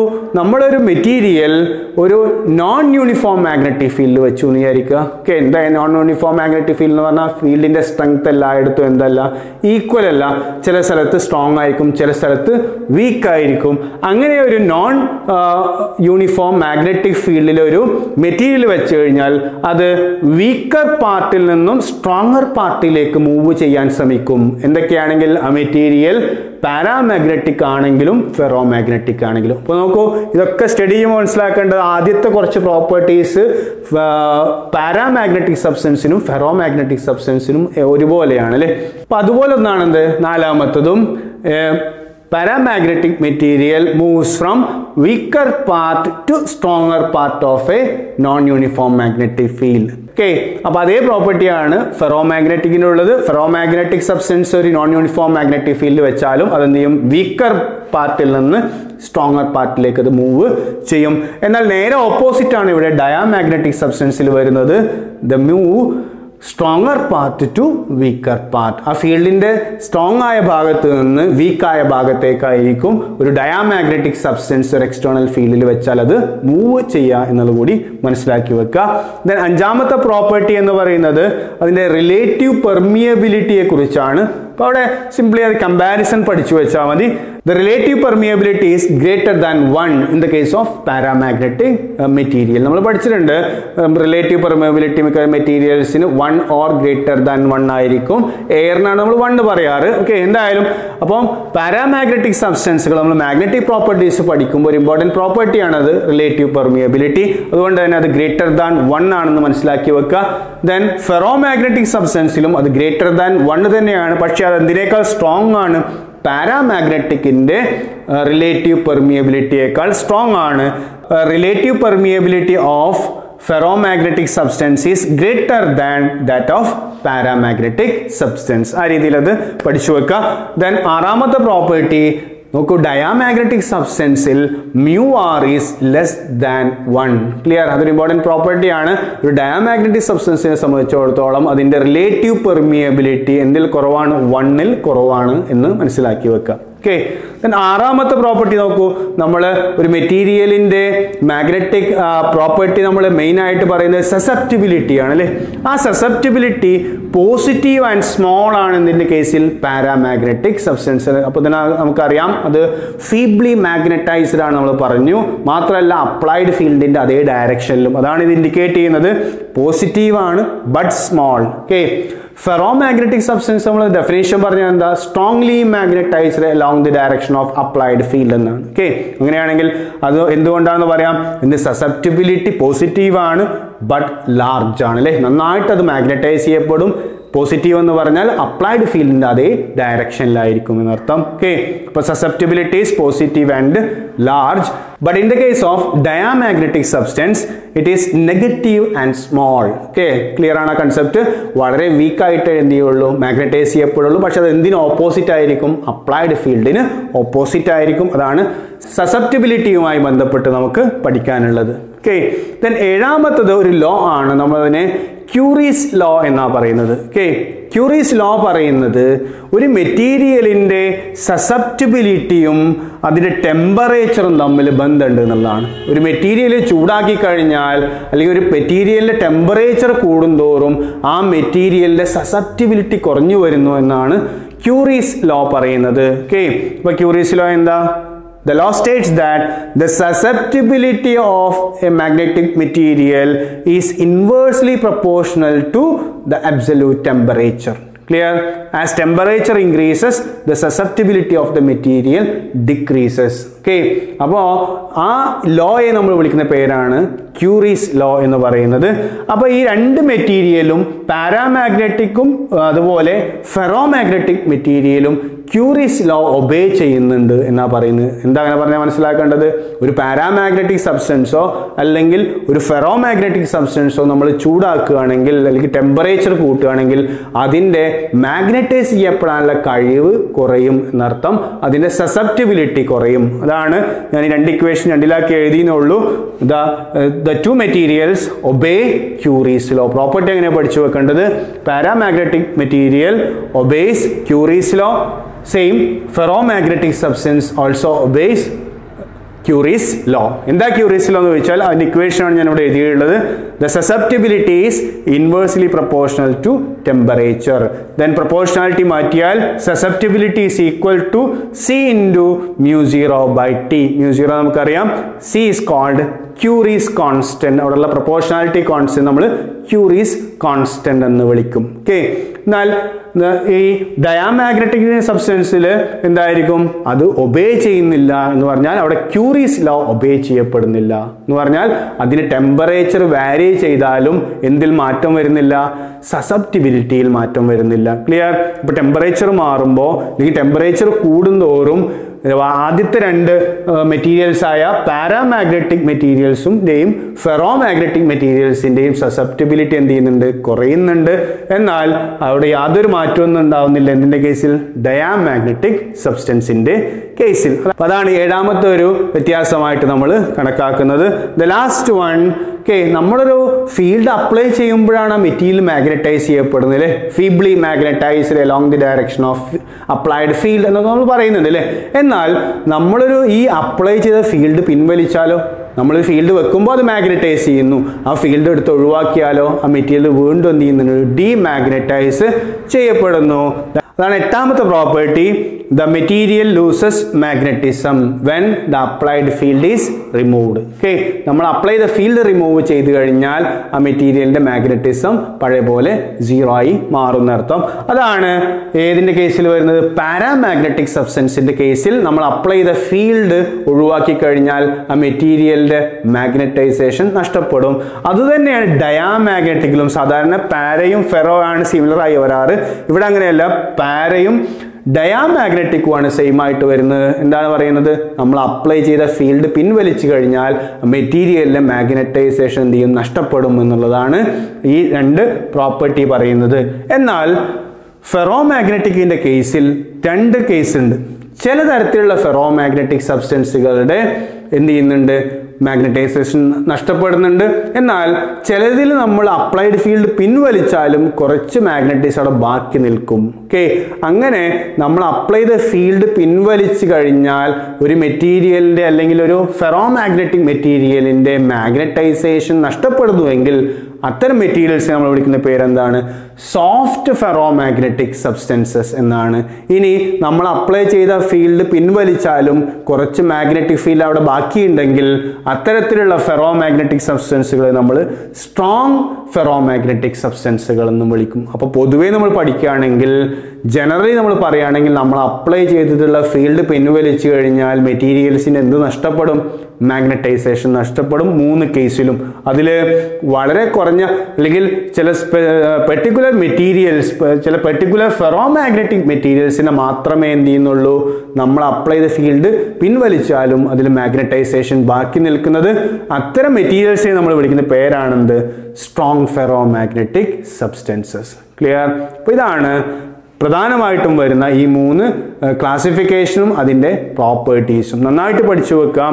ഈ ചാപ്റ്ററിൽ നിന്ന് ക്വസ്റ്റ്യൻ വരാറുള്ളത് സാധാരണ ഒന്നെങ്കിൽ എർത്ത്സ് മാഗ്നറ്റിസവും അതുപോലെ ഈ ക്ലാസിഫിക്കേഷനുമായി ബന്ധപ്പെട്ട ക്വസ്റ്റ്യൻസുമാണ്. ആ രീതിയിൽ ഇത് മനസ്സിലാക്കി വെക്കുക. ഓരോന്നിൻ്റെ ആൻസർ നമ്മൾ പറഞ്ഞു, എക്സാമ്പിൾസ് പഠിച്ചു വെക്കണം എന്ന് പറഞ്ഞു. 8 പ്രോപ്പർട്ടീസും അവ തമ്മിലുള്ള വ്യത്യാസവും നന്നായിട്ട് പഠിച്ചു വെക്കുക. നോട്ട് വെച്ച് നമ്മൾ കൃത്യമായിട്ട് അതിൻ്റെ വ്യത്യാസങ്ങളും ഏതാണ് സ്ട്രോങ് ഏതാണ് വീക്ക് അല്ലെങ്കിൽ എന്ത് വ്യത്യാസമാണ് ഓരോ പ്രോപ്പർട്ടിയിലുള്ളത് ഈ രീതിയിൽ ഇത് പഠിച്ചു വെക്കുക നന്നായിട്ട്. അപ്പോൾ ഇതാണ് നമുക്ക് പഠിക്കാനുള്ള മാഗ്നറ്റിക് പ്രോപ്പർട്ടീസിൻ്റെ അടിസ്ഥാനത്തിലുള്ള മെറ്റീരിയൽസിൻ്റെ ക്ലാസിഫിക്കേഷൻ. ഓക്കെ, ഇതിൽ നമ്മൾ ഒന്ന് ഓർത്തു വെക്കേണ്ട ഒരു കേസ്, നമ്മൾ സൂപ്പർ കണ്ടക്ടേഴ്സ് എന്നുള്ളൊരു കൺസെപ്റ്റ് പഠിച്ചിട്ടുണ്ടായിരുന്നു. എവിടെ? നമ്മുടെ കറണ്ട് ഇലക്ട്രിസിറ്റി ഒക്കെ പഠിക്കുമ്പോൾ അല്ലേ, സീറോ റെസിസ്റ്റിവിറ്റി ഉള്ള മെറ്റീരിയൽസിനെ കുറിച്ചും അല്ലേ, അങ്ങനെയുള്ള മെറ്റീരിയൽസ് ഉണ്ടാക്കാൻ സാധാരണ നമ്മൾ യൂസ് ചെയ്യുന്നത് ഡയാമാഗ്നറ്റിക് സബ്സ്റ്റൻസുകളാണ്. അങ്ങനെ ഒരു പോയിന്റ് കൂടി അതിൻ്റെ കൂട്ടത്തിൽ മനസ്സിലാക്കി വെക്കുക. Diamagnetic materials are mainly used to develop superconductors. Clear? അപ്പോൾ ഇങ്ങനെ അഡീഷണൽ ആയിട്ടൊരു പ്രോപ്പർട്ടി കൂടി നമ്മൾ പഠിച്ചു വെക്കുക. ഇതിൽ പ്രോപ്പർട്ടീസിൽ വന്നൊരു കൺസെപ്റ്റ് ആയിരുന്നു ക്യൂറീസ് ലോ, അതും കൂടി മനസ്സിലാക്കി വെക്കുക. എന്തായിരുന്നു? The law states that the susceptibility of a material is inversely proportional to temperature. Clear? അപ്പോൾ അവിടെ മറ്റൊരു ആൻസർ കൂടി നമുക്ക് പഠിച്ചു വെക്കാം. നോക്കൂ, ഇവിടെ സസെപ്റ്റിബിലിറ്റി പോസിറ്റീവ് ആൻഡ് സ്മോൾ അല്ലേ, എന്നാൽ ഫെറോയിലോ പോസിറ്റീവ് ആൻഡ് ലാർജ് ആണ്. അങ്ങനെ പോസിറ്റീവ് ആൻഡ് ലാർജ് ഉള്ള ഒരു ഫെറോ മാഗ്നറ്റിക് സബ്സ്റ്റൻസ് നമ്മൾ ചൂടാക്കിയാൽ അതിൻ്റെ സസെപ്റ്റിബിലിറ്റി കുറയല്ലോ. സസെപ്റ്റിബിലിറ്റി ഇൻവേഴ്സ്ലി പ്രൊപ്പോർഷണൽ ടെമ്പറേച്ചർ അല്ലേ, ടെമ്പറേച്ചർ കൂട്ടുമ്പോൾ സസെപ്റ്റിബിലിറ്റി കുറയും.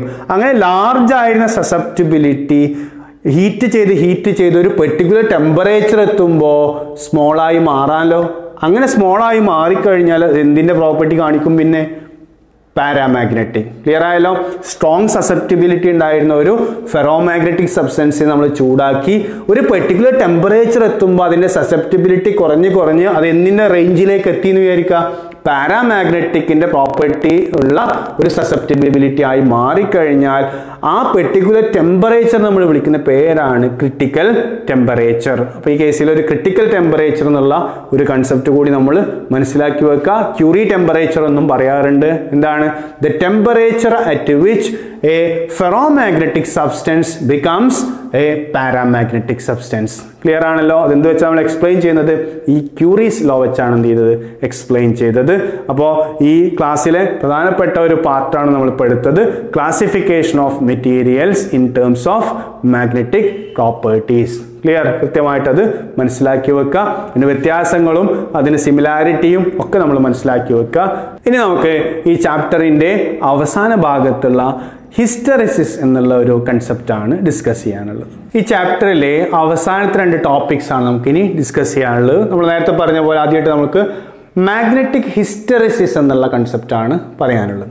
ഓക്കെ, അപ്പോൾ അവിടെ ഹിസ്റ്ററിസിസ് പഠിക്കാൻ വേണ്ടി ഞാനിവിടെ ഒരു കൺസെപ്റ്റ് എടുത്തിട്ടുണ്ട്. നോക്കൂ, ഒരു സോളിനോയിഡ്, ആ സോളിനോയിഡിലൂടെ ഐ കറണ്ട് പാസ് ചെയ്യുന്നു. നമുക്ക് ആ കറണ്ടിനെ കൺട്രോൾ ചെയ്യാൻ പറ്റുന്ന കറണ്ടിനെ നമുക്ക് എന്ത് ചെയ്യാം? കൺട്രോൾ ചെയ്യാം. ഞാനിവിടെ ഒരു സോഴ്സ് കാണിക്കാം.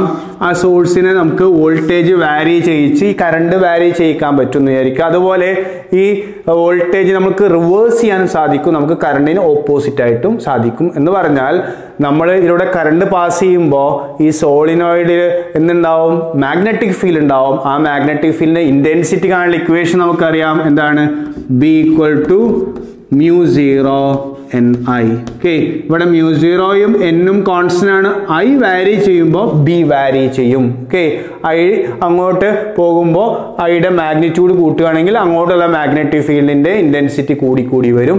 ഇനി നമ്മൾ കറണ്ട് ഓപ്പോസിറ്റ് ആയിട്ട് കൊടുക്കുകയും അവിടെ കറണ്ടിന്റെ മാഗ്നിറ്റ്യൂഡ് കൂട്ടുകയും ചെയ്താൽ ഓപ്പോസിറ്റ് ആയിട്ടുള്ള മാഗ്നറ്റിക് ഫീൽഡ് എന്ത് ചെയ്യും, കൂടി വരും. ഇങ്ങനെ ഒരു സ്ഥലത്തെ മാഗ്നറ്റിക് ഫീൽഡ് നമുക്ക് വാരി ചെയ്യിക്കാനുള്ള ഒരു സെറ്റപ്പ് എന്നുള്ള രീതിയിലാണ് ഞാൻ ഇവിടെ ഒരു സോളിനോയിഡ് എടുത്തിട്ടുള്ളത്.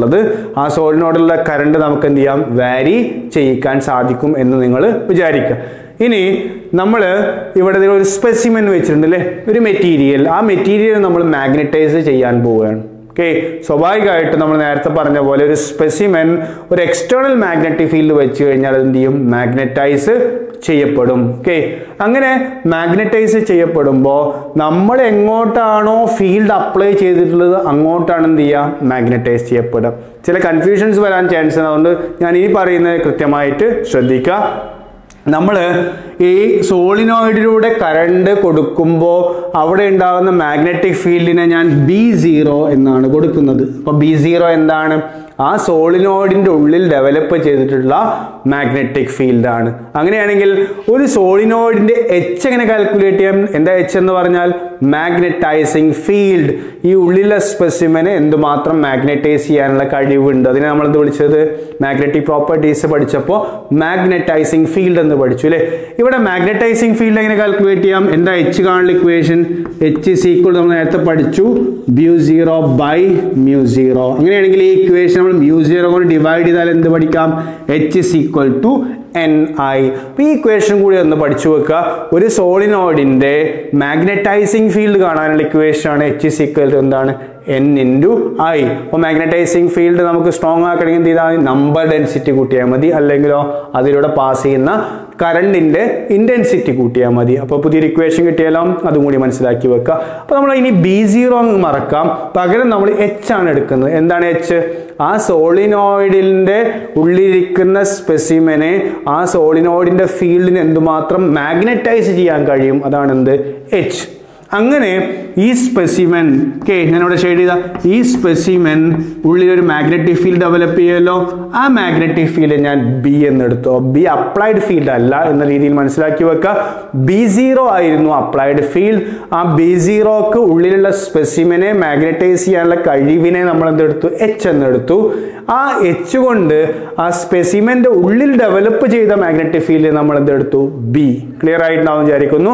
നമ്മൾ അപ്ലൈ ചെയ്ത ഫീൽഡിന്റെ മാഗ്നറ്റൈസ് ചെയ്യാനുള്ള കഴിവാണ് H.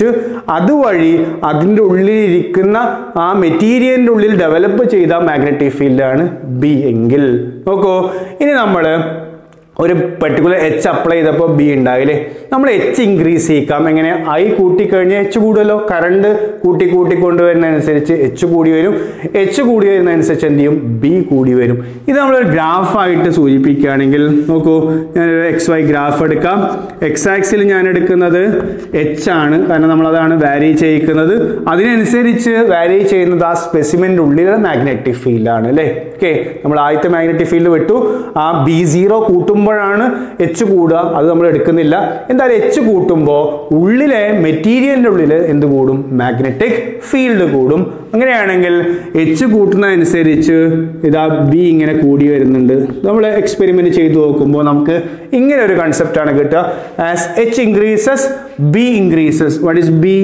The field inside the specimen. അങ്ങനെ ഒരു മാക്സിമം H കൊടുത്തു. ആ സമയത്ത് സ്പെസിമെൻ്റെ ഉള്ളിൽ ഒരു മാഗ്നറ്റിക് ഫീൽഡ് ഡെവലപ്പ് ചെയ്തിട്ടുണ്ട് എന്ന് വിചാരിക്കുക. നന്നായിട്ട് ഇത് ഫോളോ ചെയ്യാൻ പറയുന്നത്. ഇനി നമ്മൾ എന്ത് ചെയ്യാണ്, കറണ്ട് കുറക്കുകയാണ്. ഓക്കെ, കറണ്ട് കുറക്കുമ്പോൾ ഇവിടെ കറണ്ട് എന്ന് പറയാൻ കാരണം നമ്മൾ സോളിനോയിഡിന് എക്സാമ്പിൾ എടുത്തുകൊണ്ടാണ് ഇവിടെ നമ്മൾ H കുറക്കുകയാണ് വിചാരിക്കുക. അങ്ങനെ Hന്റെ വാല്യൂ കുറക്കുന്നതനുസരിച്ച് സ്വാഭാവികമായിട്ടും ആ സ്പെസിമെൻ്റെ ഉള്ളിലുള്ള മാഗ്നറ്റിക് ഫീൽഡിന്റെ എമൗണ്ട് കുറഞ്ഞു വരും. അങ്ങനെ കുറഞ്ഞു വരുമ്പോൾ നമ്മൾ സ്റ്റഡി മനസ്സിലാക്കുന്നത് ഇങ്ങനെ, ഈ സ്റ്റഡി വെച്ച് നമ്മൾ ഗ്രാഫ് വരച്ചപ്പോൾ നോക്കൂ, H 0 ആയിട്ടും B 0 ആവുന്നില്ല. നമുക്ക് വേണമെങ്കിൽ ഒരു എക്സാമ്പിളിന് വേണ്ടിയിട്ട് നമ്മൾ സ്ട്രോങ് ഫെറോ മാഗ്നറ്റിക് സബ്സ്റ്റൻസ് ആണ് വെച്ചതെന്ന് അസ്യൂം ചെയ്താൽ മതി. എന്താ സ്ട്രോങ് മാഗ്നറ്റിക് സബ്സ്റ്റൻസ് അല്ലെങ്കിൽ സ്ട്രോങ് ഫെറോമാഗ്നറ്റിക് സബ്സ്റ്റൻസ്? നമ്മൾ അപ്ലൈ ചെയ്ത ഫീൽഡ് പിൻവലിച്ചാലും ആ സ്പെസിമെൻ്റെ ഉള്ളിൽ കുറച്ച് മാഗ്നറ്റിക് ഫീൽഡ് ബാക്കി ഉണ്ടാവും അല്ലേ? അത്ര മെറ്റീരിയൽസെ നമ്മൾ എന്ത് വിളിച്ചത്? Strong ferromagnetic substance. നിങ്ങൾക്ക് വേണമെങ്കിൽ നമ്മൾ വെച്ചിട്ടുള്ള മെറ്റീരിയൽ സ്ട്രോങ് ഫെറോമാഗ്നറ്റിക് സബ്സ്റ്റൻസ് ആണെന്ന് വേണമെങ്കിൽ അസ്യൂം ചെയ്യാൻ, പഠിക്കാൻ എളുപ്പത്തിന് വേണ്ടിയിട്ട്. അങ്ങനെ നമ്മൾ H 0 ആയി, പക്ഷെ B 0 ആയില്ല, കുറച്ച് B അവിടെ ബാക്കിയായി. ഓക്കെ, ദെൻ ആ ബാക്കിയാവുന്ന ബിയെ നമ്മൾ വിളിക്കുന്ന പേരാണ് ആക്ച്വലി എന്ത്? റിട്ടൻറ്റിവിറ്റി അല്ലെങ്കിൽ റെമനൻസ്. ക്ലിയർ? ഒരു ഉത്തരം പഠിച്ചു വെക്കുക. എന്താണ്? ഒരു മെറ്റീരിയലിനെ നമ്മൾ മാഗ്നറ്റൈസ് ചെയ്ത് തിരിച്ച് ഡീമാഗ്നറ്റൈസ് ചെയ്യുമ്പോൾ എച്ചിൻ്റെ വാല്യൂ 0 ആകുന്ന സമയത്തും സ്പെസിമെൻ്റെ ഉള്ളിൽ കുറച്ച് മാഗ്നറ്റിക് ഫീൽഡ് ബാക്കി നിൽക്കുന്നുണ്ട്. ആ ബാക്കി നിൽക്കുന്ന മാഗ്നറ്റിക് ഫീൽഡിൻ്റെ അമൗണ്ടിനെ വിളിക്കുന്ന പേരാണെന്ത്? റിട്ടൻറ്റിവിറ്റി അല്ലെങ്കിൽ റെമനൻസ്. അപ്പോൾ എന്താണ് റെമനൻസ് അല്ലെങ്കിൽ retentivity? The value of magnetic field inside the specimen even when the magnetizing field is reduced to 0. Clear? ആ എച്ചിൻ്റെ വാല്യൂ നമ്മൾ 0 ആയിട്ട് കുറച്ചിട്ടും ആ സ്പെസിമെൻ്റെ ഉള്ളിൽ കുറച്ച് മാഗ്നറ്റിക് ഫീൽഡ് ബാക്കിയായിട്ടുണ്ടെങ്കിൽ അതിനെ വിളിക്കുന്ന പേരാണെന്ത്? റിട്ടൻറ്റിവിറ്റി അല്ലെങ്കിൽ റെമനൻസ്. അപ്പോൾ ആ മാഗ്നറ്റിക് ഫീൽഡിനെ വീണ്ടും 0 ആക്കാൻ എന്താ മാർഗം? നമ്മൾ ഓപ്പോസിറ്റ് ആയിട്ട് കറണ്ട് കൊടുക്കുക, കറണ്ട് മാറ്റിയിട്ട് കറണ്ട് ഓപ്പോസിറ്റ് ആയിട്ട് മാറുക. അപ്പോൾ സ്വാഭാവികമായിട്ടും അവിടെ ബാക്കി നിന്നിരുന്ന മാഗ്നറ്റിക് ഫീൽഡിനെ കൂടി എന്ത് ചെയ്യും? ഈ ഓപ്പോസിറ്റ് H എന്ത് ചെയ്യും? 0 ആക്കി മാറ്റും. ഓക്കെ, അപ്പോൾ അത് ബാക്കി ഉണ്ടായിരുന്നത് വീണ്ടും എന്തായി മാറി? നമ്മൾ ഓപ്പോസിറ്റ് ആയിട്ടൊരു, നേരത്തെ നമ്മൾ എന്ത് ചെയ്തിരുന്നത്? H കൂട്ടി കൂട്ടി വന്നു, അതിനനുസരിച്ച് B കൂടി കൂടി വന്നു അല്ലേ? ദെൻ H കുറച്ച് 0 ആക്കി, പക്ഷെ B 0 ആയില്ല. ഇവിടെ നമ്മൾ ചെയ്യുന്നത് ഇനി H ഓപ്പോസിറ്റ് ആയിട്ട് അപ്ലൈ ചെയ്യാൻ പോവാണ്. H ഇങ്ങനെ കൂടി കൂടി വന്നപ്പോൾ ഒരു പെർട്ടിക്കുലർ H ആയപ്പോൾ ഈ B എന്തായി പോയി? 0 ആയി മാറി. ദെൻ ഗ്രാഫിക്കലി നമ്മൾ കാണിക്കുകയാണെങ്കിൽ ഒരു റിവേഴ്സ് H ഇങ്ങനെ കൊടുക്കുമ്പോൾ കുറച്ച് കഴിയുമ്പോൾ B എന്തായി മാറി? 0 ആയി മാറി അല്ലേ? ഓപ്പോസിറ്റ് ഡയറക്ഷനിലേക്ക് H കൂട്ടി കൂട്ടി കൊണ്ടുവന്നപ്പോൾ ഒരു പെർട്ടിക്കുലർ H അപ്ലൈ ചെയ്തപ്പോൾ അതിൻ്റെ ഉള്ളിൽ ബാക്കി നിന്നിരുന്ന ആ മാഗ്നറ്റിക് ഫീൽഡ് വീണ്ടും എന്തായി മാറി? 0 ആയി മാറി. അപ്പോൾ ആ 0 ആയി മാറാൻ നമ്മൾ കൊടുത്ത് ഒരു റിവേഴ്സ് H ഉണ്ട് അല്ലേ? റിവേഴ്സ് മാഗ്നറ്റൈസിങ് ഫീൽഡ് ഉണ്ട്. അതിനെ വിളിക്കുന്ന പേരാണ് കോഴ്സിവിറ്റി. അപ്പോൾ ഇതുമായി ബന്ധപ്പെട്ട മറ്റൊരു ഹിസ്റ്ററിസുമായി ബന്ധപ്പെട്ട മറ്റൊരു ആൻസർ ആണ് കോഴ്സിവിറ്റി. എന്താ coercivity? The reverse H to reduce B to 0. Okay, അപ്പോൾ ആ B ബാക്കി നിന്നിരുന്ന Bയെ 0 ആക്കി മാറ്റാൻ നമ്മൾ കൊടുക്കുന്ന റിവേഴ്സ് Hന്റെ വാല്യൂവിനെ വിളിക്കുന്ന പേരാണെന്ത്? കോഴ്സിവിറ്റി. ക്ലിയർ ആണല്ലോ? അപ്പോൾ ആ ആൻസർ കൂടി അതിൻ്റെ കൂട്ടത്തിൽ പഠിച്ചു വെക്കുക. ഇനി ഈ പ്രോസസ്സ് നമ്മൾ റിപ്പീറ്റ് ചെയ്യണം. അപ്പോൾ B 0 ആയല്ലോ, വീണ്ടും നമ്മൾ H ഇതേ ഡയറക്ഷനിൽ കൂട്ടുകയാണെങ്കിൽ ഈ ഡയറക്ഷനിലേക്ക് B ഡെവലപ്പ് ചെയ്യാൻ തുടങ്ങും അല്ലേ? നേരത്തെ എങ്ങനെയായിരുന്നു നോക്കൂ, ഞാൻ ജസ്റ്റ് ഒന്ന് കാണിക്കാം. ബിയും H ആണത്. നമുക്ക് H ഇങ്ങനെ കൂടുന്നതനുസരിച്ച് B കൂടി വന്നു. H 0 ആയപ്പോൾ B 0 ആയില്ല, കുറച്ചും കൂടി B 0 ആവാണ്ട് അല്ലേ? ഒരു 0 പോയിന്റ് ആയിട്ട് ഞാൻ ഇവിടെ കണ്ടു ഒരുമിച്ചായിരുന്നു. ഇവിടെ നോക്കൂ, നമ്മൾ മാഗ്നറ്റൈസിങ് ഫീൽഡ് കൊടുക്കുന്നതനുസരിച്ച് സ്പെസിമെൻ്റെ ഉള്ളിലുള്ള മാഗ്നറ്റിക് ഫീൽഡ് കൂടി. മാഗ്നറ്റൈസിങ് ഫീൽഡ് കുറച്ചപ്പോൾ സ്പെസിമെൻ്റെ ഉള്ളിൽ മാഗ്നറ്റിക് ഫീൽഡ് പക്ഷേ കുറഞ്ഞിരുന്നു, പക്ഷേ H 0 ആയിട്ടും B 0 ആയില്ല. അപ്പോൾ ഈ H നമ്മൾ റിവേഴ്സ് ആയിട്ട് കൊടുക്കാൻ തുടങ്ങിയപ്പോഴാണ് എന്തായത്? B 0 ആയത്. ഇനി റിവേഴ്സ് H വീണ്ടും കൂട്ടിയാലോ? B കൂടി വരും. ദെൻ വീണ്ടും നമ്മൾ Hനോ നേരത്തെ കൊടുത്ത അതേ ഡയറക്ഷനിലേക്ക് മാറ്റുമ്പോഴോ വീണ്ടും B കുറഞ്ഞു വരും, പക്ഷേ 0 ആവില്ല. അപ്പോഴവിടെ ബാക്കി നിൽക്കും അല്ലേ? അങ്ങനെയാണെങ്കിൽ നോക്കൂ, ഈ ഗ്രാഫ് ഇങ്ങനെ പോയി ഇങ്ങനെ തിരിച്ചിവിടെ വരും. പിന്നെയും നമ്മൾ ഓപ്പോസിറ്റ് H കൊടുത്താലേ എന്താവുള്ളൂ? ഈ B 0 ആവുള്ളൂ. അങ്ങനെയാണെങ്കിൽ നമുക്ക് ഇങ്ങനെ ഒരു ഗ്രാഫ് വരയ്ക്കാൻ പറ്റും. ഏത് സമയത്ത്? ഒരു മെറ്റീരിയൽ നമ്മൾ എന്ത് ചെയ്യുക? മാഗ്നറ്റൈസ് ചെയ്യുന്നു, ഡീമാഗ്നറ്റൈസ് ചെയ്യുന്നു. മീൻസ് ഒരു പോസിറ്റീവ് വെച്ച് കൊടുക്കുന്നു, നെഗറ്റീവ് വെച്ച് കൊടുക്കുന്നു, വീണ്ടും പോസിറ്റീവ് വെച്ച് കൊടുക്കുന്നു, നെഗറ്റീവ് വെച്ച് കൊടുക്കുന്നു. ഈ പ്രോസസ്സ് തുടരുമ്പോൾ ബിയുടെയും Hന്റെ ഇടയിൽ ഒരു ലാഗിങ് വരുന്നുണ്ട് അല്ലേ?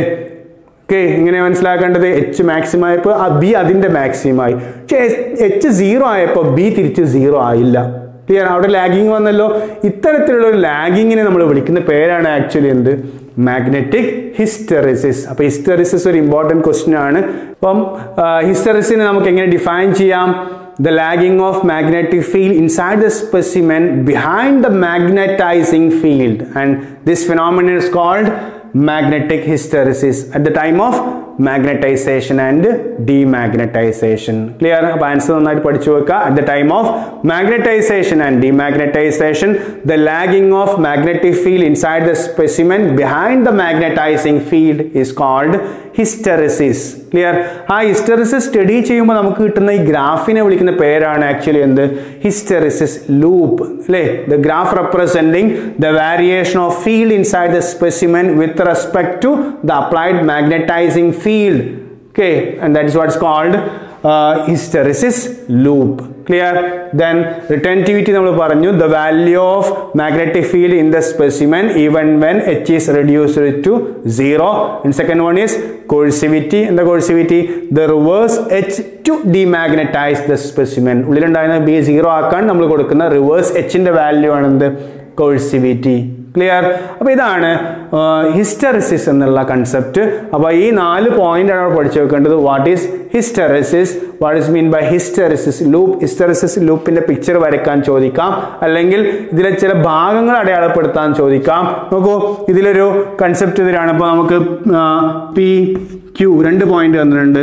ഇത് സെൻട്രൽ പോയിന്റ് ഒ ആണെങ്കിൽ ഒ പി എന്നുള്ളതാണ് എന്തിനെ റെപ്രസെന്റ് ചെയ്യുന്നത്? റിറ്റൻറ്റിവിറ്റിയെ റെപ്രസെന്റ് ചെയ്യുന്നത്. ഒ ക്യു എന്നുള്ളതാണ് എന്തിനെ റെപ്രസെന്റ് ചെയ്യുന്നത്? കോഴ്സിവിറ്റിയെ റെപ്രസെന്റ് ചെയ്യും. അല്ലേ? ബാക്കിയാവുന്ന ബിയുടെ വാല്യൂ ആണ് ഒ പി. ദെൻ ഈ ബി 0 ആവാൻ കൊടുക്കേണ്ട റിവേഴ്സ് എച്ചിന്റെ വാല്യൂ ആണ് എന്ത്? O Q. ഇങ്ങനത്തെ പിക്ചേഴ്സ് തന്നിട്ട് അത് മാർക്ക് ചെയ്യാനോ അല്ലെങ്കിൽ മാർക്ക് ചെയ്തിട്ട് ആ വാല്യൂ ഏതാണെന്നൊക്കെ എക്സാമിന് ചോദിക്കാറുണ്ട്. അപ്പോൾ ആ രീതിയിലൊക്കെ ആൻസർ ചെയ്യണമെങ്കിൽ നന്നായിട്ട് മനസ്സിലാക്കി വെക്കുക. അപ്പോൾ ഈ 2 ഹിസ്റ്റെറിസിസ് ലൂപ്പ് നമുക്ക് കിട്ടിയെന്ന് വിചാരിക്കും. അങ്ങനെ 2 ഹിസ്റ്റെറിസിസ് ലൂപ്പ് കിട്ടിക്കഴിഞ്ഞാൽ ഒരു കമ്പാരിസൺ നടത്താൻ പറഞ്ഞു കഴിഞ്ഞാൽ നമ്മളെങ്ങനെ കമ്പാരിസൺ നടത്തുക? നമുക്കൊരു ഗ്രാഫ് പലപ്പോഴും അങ്ങനെയും ചോദിക്കാറുണ്ട് എക്സാമിന്. ഇങ്ങനെ ഒരു ഹിസ്റ്റെറിസിസ് ലൂപ്പ് കിട്ടി, ദെൻ അതുപോലെ ഇങ്ങനെ ഒരു ഹിസ്റ്റെറിസിസ് ലൂപ്പ് കിട്ടി. ഇങ്ങനെ 2 ലൂപ്പ് നമ്മൾ കിട്ടി. എ എന്ന് പറയുന്ന മെറ്റീരിയലിൻ്റെയും ബി എന്ന് പറയുന്ന മെറ്റീരിയലിൻ്റെയും ഹിസ്റ്റെറിസിസ് ലൂപ്പ് തന്നു. നമ്മൾ ചോദിക്കുകയാണ് ഇതിൽ ഏതിനാണ് റിറ്റൻറ്റിവിറ്റി കൂടുതൽ? എങ്ങനെ കണ്ടെത്തുക? ഇതിൽ ഹൈറ്റ് കൂടിയതിനാണെന്ത്? റിറ്റൻറ്റിവിറ്റി കൂടുതൽ. അപ്പോൾ ഈ മെറ്റീരിയൽ എക്കാണെന്ത്? റിറ്റൻറ്റിവിറ്റി കൂടുതൽ. അവിടെ H 0 ആകുമ്പോഴും കൂടുതൽ ബി അതിലാണ് ബാക്കി നിൽക്കുന്നത്. മനസ്സിലാക്കി വെക്കുക. വിഡ്ത്ത് കൂടുതലുള്ളതിനാണ് എന്ത് കൂടുതൽ? വിഡ്ത്തിനെയാണ് നമ്മൾ എന്തായിട്ട് എടുത്തത്? കോഴ്സിവിറ്റി എന്നുള്ളത്. അല്ലേ? ആ ബി 0 ആവാൻ വേണ്ട, അല്ലെങ്കിൽ ഇവിടെയുള്ള മാഗ്നറ്റിക് ഫീൽഡ് ബി 0 ആവാൻ വേണ്ട റിവേഴ്സ് എച്ച്. ഇവിടെ നോക്കൂ, ഈ ഗ്രാഫിനെ സംബന്ധിച്ചിടത്തോളം റിവേഴ്സ് എച്ച് കുറവാണ്, രണ്ടാമത്തെ ഗ്രാഫ് റിവേഴ്സ് എച്ച് കൂടുതലാണ്. അങ്ങനെയാണെങ്കിൽ ഈ 2 മെറ്റീരിയലിൽ ഏതിനാണ് കോഴ്സിവിറ്റി കൂടുതൽ എന്ന് വെച്ചാൽ ബി എന്ന് പറയുന്ന മെറ്റീരിയലിനാണ് കോഴ്സിവിറ്റി കൂടുതൽ. ഇനി ഈ മാഗ്നറ്റൈസേഷൻ ഡിമാഗ്നറ്റൈസേഷൻ ഒക്കെ നടക്കുമ്പോൾ എനർജി ലോസ് ഉണ്ടാവും എന്നാണ് പറയുന്നത്. ഓക്കെ, അങ്ങനെയാണെങ്കിൽ ഈ ഗ്രാഫിന്റെ ഏരിയയാണ് എനർജിയെ റെപ്രസെന്റ് ചെയ്യുന്നത് എന്നാണ് നമ്മൾ പറയുന്നത്. ഓക്കെ, അങ്ങനെയാണെങ്കിൽ ഇതിൽ ഏതിലാണ് എനർജി ലോസ് ഉണ്ടാവുക? ബി എന്ന് പറയുന്ന മെറ്റീരിയലിനാണ് എ എന്ന മെറ്റീരിയലിനേക്കാൾ കൂടുതൽ എനർജി ലോസ് ഉള്ളത്. കാരണം അതിനാണ് ഏരിയ കൂടുതൽ. അപ്പോൾ ഹിസ്റ്റെറിസിസ് ലൂപ്പിന്റെ ഏരിയ നോക്കിയിട്ട് നമുക്ക് അവിടെ ഉണ്ടാവുന്ന എനർജി ലോസ് കണ്ടെത്താൻ സാധിക്കും. അപ്പോൾ 2 ഗ്രാഫ് കമ്പയർ ചെയ്യാൻ പറഞ്ഞാൽ പ്രധാനമായിട്ടും 3 വ്യത്യാസങ്ങളാണ് ചോദിക്കാൻ ചാൻസ്. ഒന്ന് റിറ്റൻറ്റിവിറ്റി ഏതിനാണ് കൂടുതൽ, ഹൈറ്റ് കൂടുതലുള്ളതിന് റിറ്റൻറ്റിവിറ്റി കൂടുതൽ, കോഴ്സിവിറ്റി ഏതിനാണ് കൂടുതൽ വെച്ചാൽ വിഡ്ത്ത് കൂടുതലുള്ളതിന് കോഴ്സിവിറ്റി കൂടുതൽ, ദെൻ അതുപോലെ എനർജി ലോസ് ചോദിച്ചാൽ ഏരിയ ഏതിനാണോ കൂടുതൽ അതിലാണ് എനർജി ലോസ് കൂടുതൽ ഉണ്ടാവുക. ഇത്തരത്തിലുള്ള ക്വസ്റ്റ്യനും കൂടി നമുക്ക് ഇതിൽ ആൻസർ ചെയ്യാൻ പറ്റണം. ദെൻ ഈ ചാപ്റ്ററിൽ ഏറ്റവും അവസാനമായിട്ട് ഡിസ്കസ് ചെയ്യുന്ന ഒന്നാണ് permanent magnet and electro magnet എന്നുള്ള കൺസെപ്റ്റ്. രണ്ടും നമുക്കറിയാം. എന്താ പെർമനന്റ് മാഗ്നറ്റ് എന്ന് പറഞ്ഞാൽ? നമ്മൾ ബാർ മാഗ്നറ്റ്സ് നമുക്ക് വാങ്ങാൻ കിട്ടും, അല്ലേ? അതുപോലെ പല ഷേപ്പിലുള്ള മാഗ്നറ്റ്സ് വാങ്ങാൻ കിട്ടും. എന്താ അതിനൊക്കെ പ്രത്യേകത? അതിൻ്റെ മാഗ്നറ്റിസം എപ്പോഴും അതിലുണ്ടാവും, അല്ലേ? ഓക്കെ, അപ്പോൾ ഒരു മെറ്റീരിയലിൻ്റെ മാഗ്നറ്റിസം അതിൽ നിലനിൽക്കുന്നതാണെങ്കിൽ, അല്ലെങ്കിൽ കുറേ കാലം അതിൽ നിലനിൽക്കുന്നുവെങ്കിൽ അത്തരം മെറ്റീരിയൽസ് നമ്മൾ വിളിക്കുന്ന പേരാണ് എന്ത്? Permanent magnets. ക്ലിയർ? അതർവൈസ് നമുക്ക് എന്ത് യൂസ് ചെയ്യാം? നമുക്ക് താൽക്കാലികമായ മാഗ്നറ്റ്സ് യൂസ് ചെയ്യാം, അല്ലേ? ക്രെയിനുകളിൽ അതുപോലെയുള്ള കാര്യങ്ങളിലൊക്കെ നമ്മൾ ഇലക്ട്രോ മാഗ്നറ്റ്സ് യൂസ് ചെയ്യും. നമുക്കറിയാം എന്താ ഇലക്ട്രോ മാഗ്നറ്റ് എന്ന് പറഞ്ഞാൽ? ഒരു കമ്പിച്ചുരുൾ എടുത്താൽ മതി, ഒരു സോളിനോഡ് എടുത്താൽ മതി. ആ സോളിനോഡിലൂടെ കറണ്ട് പാസ് ചെയ്യുമ്പോൾ മാത്രം അതൊരു മാഗ്നറ്റായിട്ട് ആക്ട് ചെയ്യും. എപ്പോഴാണോ നമ്മൾ കറണ്ട് ഓഫ് ചെയ്യുന്നത് ആ സമയത്ത് അതെന്തായിരിക്കും? ഡിമാഗ്നറ്റൈസ് ചെയ്യപ്പെടും. അത്തരം മാഗ്നറ്റ്സിനെ നമ്മൾ വിളിക്കുന്ന പേരാണെന്ത്? Electro magnets. അവിടെ നമ്മൾ അതിൻ്റെ എക്സാമ്പിൾസ് കൂടി പഠിച്ചു വെക്കുക. എന്താണ്? പെർമനന്റ് മാഗ്നറ്റ്സ് ഉണ്ടാക്കാൻ ഉപയോഗിക്കുന്ന മെറ്റീരിയൽസിനെ ചില എക്സാമ്പിൾ ചോദിച്ചു കഴിഞ്ഞാൽ എക്സാമ്പിളാണ് അൽനിക്കോ, കൊബാൾട്ട്, അതുപോലെ ടിക്കോളൻ എന്ന് പറയുന്ന ചില മെറ്റീരിയൽസ്, അല്ലെങ്കിൽ ചില പ്രധാനമായിട്ടും അലോയ്സ് ആണ്. ഇത്തരം അലോയ്സ് ആണ് എന്തിനു യൂസ് ചെയ്യുന്നത്? പെർമനന്റ് മാഗ്നറ്റ്സ് ഉണ്ടാക്കാൻ വേണ്ടി യൂസ് ചെയ്യുന്നത്. എന്തായാലും പ്രത്യേകത പറഞ്ഞ് നമ്മൾ അതിലെ മാഗ്നറ്റിസം കുറേ കാലം അതിൽ നിലനിൽക്കും എന്നുള്ളതാണ് പ്രത്യേകത. ദെൻ മറ്റൊന്ന് സോഫ്റ്റ് അയൺ ആണ് പ്രധാനമായിട്ട് എന്തിനു വേണ്ടി യൂസ് ചെയ്യുന്നത് പറഞ്ഞത്, നമ്മൾ ഒരു ഇലക്ട്രോ മാഗ്നറ്റ് ഉണ്ടാക്കുമ്പോൾ അതിൻ്റെ കോറായിട്ട് യൂസ് ചെയ്യുന്നു. ഇലക്ട്രോ മാഗ്നറ്റ് എന്ന് പറഞ്ഞാൽ സ്വാഭാവികമായിട്ടും നമ്മൾ പറഞ്ഞു സോളിനോയിഡ് ആയിരിക്കും. ആ സോളിനോയിഡിൻ്റെ മാഗ്നറ്റിക് സ്ട്രെങ്ത് കൂട്ടാൻ എങ്ങനെ നോക്കൂ, B = μ0 × μr × n ആയി എഴുതിക്കാലോ. ഓക്കെ, ഒരു മെറ്റീരിയൽ വെച്ച് കഴിഞ്ഞാൽ അതിൻ്റെ മാഗ്നറ്റിക് ഫീൽഡ് സ്ട്രോങ് ആവും. എത്ര ടൈംസ്? μr times. ജനറലി നമ്മൾ എഴുതുമ്പോൾ എന്താ എഴുതാറ്? B = μ0 × n ആയി എന്ന് എഴുതാറ്. ഒരു സോളിനോയിഡിൻ്റെ ഉള്ളിൽ ഒരു മെറ്റീരിയൽ എന്തിനാണ് വെക്കുന്നത്, അല്ലെങ്കിൽ കോർ എന്തിനാണ് വെക്കുന്നത് ചോദിക്കാറുണ്ട്. കോർ വെച്ച് കഴിഞ്ഞാൽ അതിൻ്റെ ഫീൽഡ് എത്ര ടൈംസ് കൂടും? μr ടൈംസ് എന്ത് ചെയ്യും? ഇൻക്രീസ് ചെയ്യും. അപ്പോൾ കോറ് വെക്കുന്നത് എന്താണെന്ന് മനസ്സിലായി. പക്ഷെ അത്തരം കോറുകൾ നമ്മൾ യൂസ് ചെയ്യുമ്പോൾ സാധാരണ യൂസ് ചെയ്യാറില്ല. ഏതാണ്? സോഫ്റ്റ് അയൺ കോർസ് ആണ് നമ്മൾ എന്ത് ചെയ്യുന്നത്? യൂസ് ചെയ്യുന്നത്. അപ്പോൾ ഇതാണ് ഇതിൽ ഏറ്റവും അവസാനമായി വരുന്നത്. അപ്പോൾ അവസാനം വരുന്ന 2 ടോപ്പിക്സ് കൃത്യമായിട്ട് മനസ്സിലാക്കി വെക്കുക. ഒന്ന് നമ്മൾ പഠിച്ചത് എന്താണ്? ഹിസ്റ്ററിസിസ് ആണ്. എന്താണ്? At the time of magnetisation and demagnetisation the lagging of magnetic field behind the magnetising field is called hysteresis. Okay, അതിന് hysteresis, loop, coercivity, retentivity, remanence, അതുപോലെ ടേംസ് എന്തൊക്കെയാണെന്ന് മനസ്സിലാക്കി വെക്കുക. ദെൻ കമ്പാരിസൺ എങ്ങനെ ചെയ്യാമെന്ന് മനസ്സിലാക്കി വെക്കുക. ഏറ്റവും ലാസ്റ്റായിട്ട് നമ്മൾ മാഗ്നറ്റ്സിനെ കുറിച്ച് പഠിക്കുമ്പോൾ നമുക്ക് പെർമനൻ്റ് ആയിട്ടുള്ള മാഗ്നറ്റ്സും ഉണ്ട്, നമുക്ക് വേണമെങ്കിൽ ടെമ്പററി ആയിട്ടുള്ള ഇലക്ട്രോ മാഗ്നറ്റ്സും നമുക്ക് എന്ത് ചെയ്യാൻ പറ്റും? ഡെവലപ്പ് ചെയ്യാൻ പറ്റുമെന്ന് മനസ്സിലാക്കി വെക്കുക. ഇതാണ് നമ്മുടെ 5ാമത്തെ ചാപ്റ്റർ. നമ്മൾ ഈ ചാപ്റ്ററിൽ ത്രൂ ഔട്ട് മെറ്റീരിയൽസിൻ്റെ മാഗ്നറ്റിസത്തെ കുറിച്ചാണ് ഡിസ്കസ് ചെയ്ത് വന്നത്. നമ്മൾ ഒരുപാട് തവണ അത് പലതരത്തിൽ പറഞ്ഞതാണ്. ആദ്യത്തെ ഭാഗങ്ങളിൽ നമ്മൾ ബാർ മാഗ്നറ്റ്സിനെ കുറിച്ച് പറഞ്ഞു. ദെൻ 2ാമത്തെ ഭാഗത്ത് നമ്മൾ എന്ത് പറഞ്ഞു? എർത്ത്സ് മാഗ്നറ്റിസത്തെ കുറിച്ച് പറഞ്ഞു. ഇന്നെടുത്ത 3ാമത്തെ ഭാഗത്ത് നമ്മൾ എന്ത് പറഞ്ഞു? മെറ്റീരിയൽസിൻ്റെ മാഗ്നറ്റിസത്തെ കുറിച്ചും അതിൻ്റെ ക്ലാസിഫിക്കേഷനെ കുറിച്ചുമാണ് ഡിസ്കസ് ചെയ്തത്. ഏറ്റവും അവസാനമായിട്ട് നമ്മൾ ഹിസ്റ്ററിസിസും അതുപോലെ മാഗ്നറ്റ്സിൻ്റെ ക്ലാസിഫിക്കേഷൻ നമ്മൾ പറഞ്ഞു. ഓക്കെ, 5ാമത്തെ ചാപ്റ്റർ പ്രധാനമായിട്ടും തിയറി ചാപ്റ്റർ ആണ്. വളരെ കുറച്ച് ഇക്വേഷൻസ് മാത്രമേ വരുന്നുള്ളൂ. അതുകൊണ്ട് നന്നായിട്ട് വായിച്ചത് പഠിച്ചു വെക്കുക. 2 ഡെറിവേഷൻസ് വന്നിരുന്നു, അത് എഴുതി പഠിക്കുക. ഇനി നമ്മൾ പറഞ്ഞ പോലെ നമുക്ക് മാഗ്നറ്റിസവുമായി ബന്ധപ്പെട്ട പ്രോബ്ലംസ് സോൾവ് ചെയ്യേണ്ടതുണ്ട്. മൂവിങ് ചാർജസ് ആൻഡ് മാഗ്നറ്റിസത്തിലെയും മാഗ്നറ്റിസം ആൻഡ് മാറ്ററിലെയും ഇക്വേഷൻസിനെ ബേസ് ചെയ്തുകൊണ്ടുള്ള പ്രോബ്ലംസ് നമുക്ക് സോൾവ് ചെയ്യണം അടുത്ത ക്ലാസ്സുകളിലായിട്ട്. അപ്പോൾ അതിന് വേണ്ട രീതിയിലുള്ള പഠിത്തം നടത്തുക, ഡെറിവേഷൻസ് എഴുതി പഠിക്കുക, അതുപോലെ അവിടെ വന്ന ലോസും കൺസെപ്റ്റ്സും ഒക്കെ നന്നായിട്ട് വായിച്ച് പഠിക്കുക. ദെൻ പ്രോബ്ലത്തിന് ആവശ്യമായ ഇക്വേഷൻസ് നന്നായിട്ട് ബൈഹാർട്ട് ചെയ്ത് വെച്ച് അത് നോട്ട് ചെയ്ത് വെക്കുക. ഒരു ക്വസ്റ്റ്യൻ തരുമ്പോൾ പ്രോബ്ലം ചെയ്യുമ്പോൾ ശ്രദ്ധിക്കുക, അതങ്ങ് എഴുതിയെടുക്കുകയല്ല. പ്രോബ്ലത്തിൻ്റെ വീഡിയോസ് കാണുമ്പോൾ നിങ്ങൾ ശ്രദ്ധിക്കേണ്ട ഒരു കേസ്, നിങ്ങളൊരു ക്വസ്റ്റ്യൻ ആദ്യം വായിക്കുമ്പോൾ അത് എഴുതിയെടുത്തിട്ട് അത് ചെയ്യാൻ ശ്രമിക്കുക. എന്നിട്ട് അത് ചെയ്ത് കിട്ടാത്ത ഭാഗം മാത്രം നിങ്ങൾ നോക്കി അത് സോൾവ് ചെയ്യേണ്ടത് എങ്ങനെയെന്ന് മനസ്സിലാക്കുക. അങ്ങനെ ഓരോ ക്വസ്റ്റ്യൻ ചെയ്യുമ്പോഴും നമുക്ക് കൂടുതൽ ഡെവലപ്മെൻറ്റ് ഉണ്ടാവണം. എന്തായാലും നമുക്ക് അടുത്ത ക്ലാസ്സിൽ മാഗ്നറ്റിസവുമായി ബന്ധപ്പെട്ട പ്രോബ്ലംസിലേക്ക് പോകാം. Then thank you.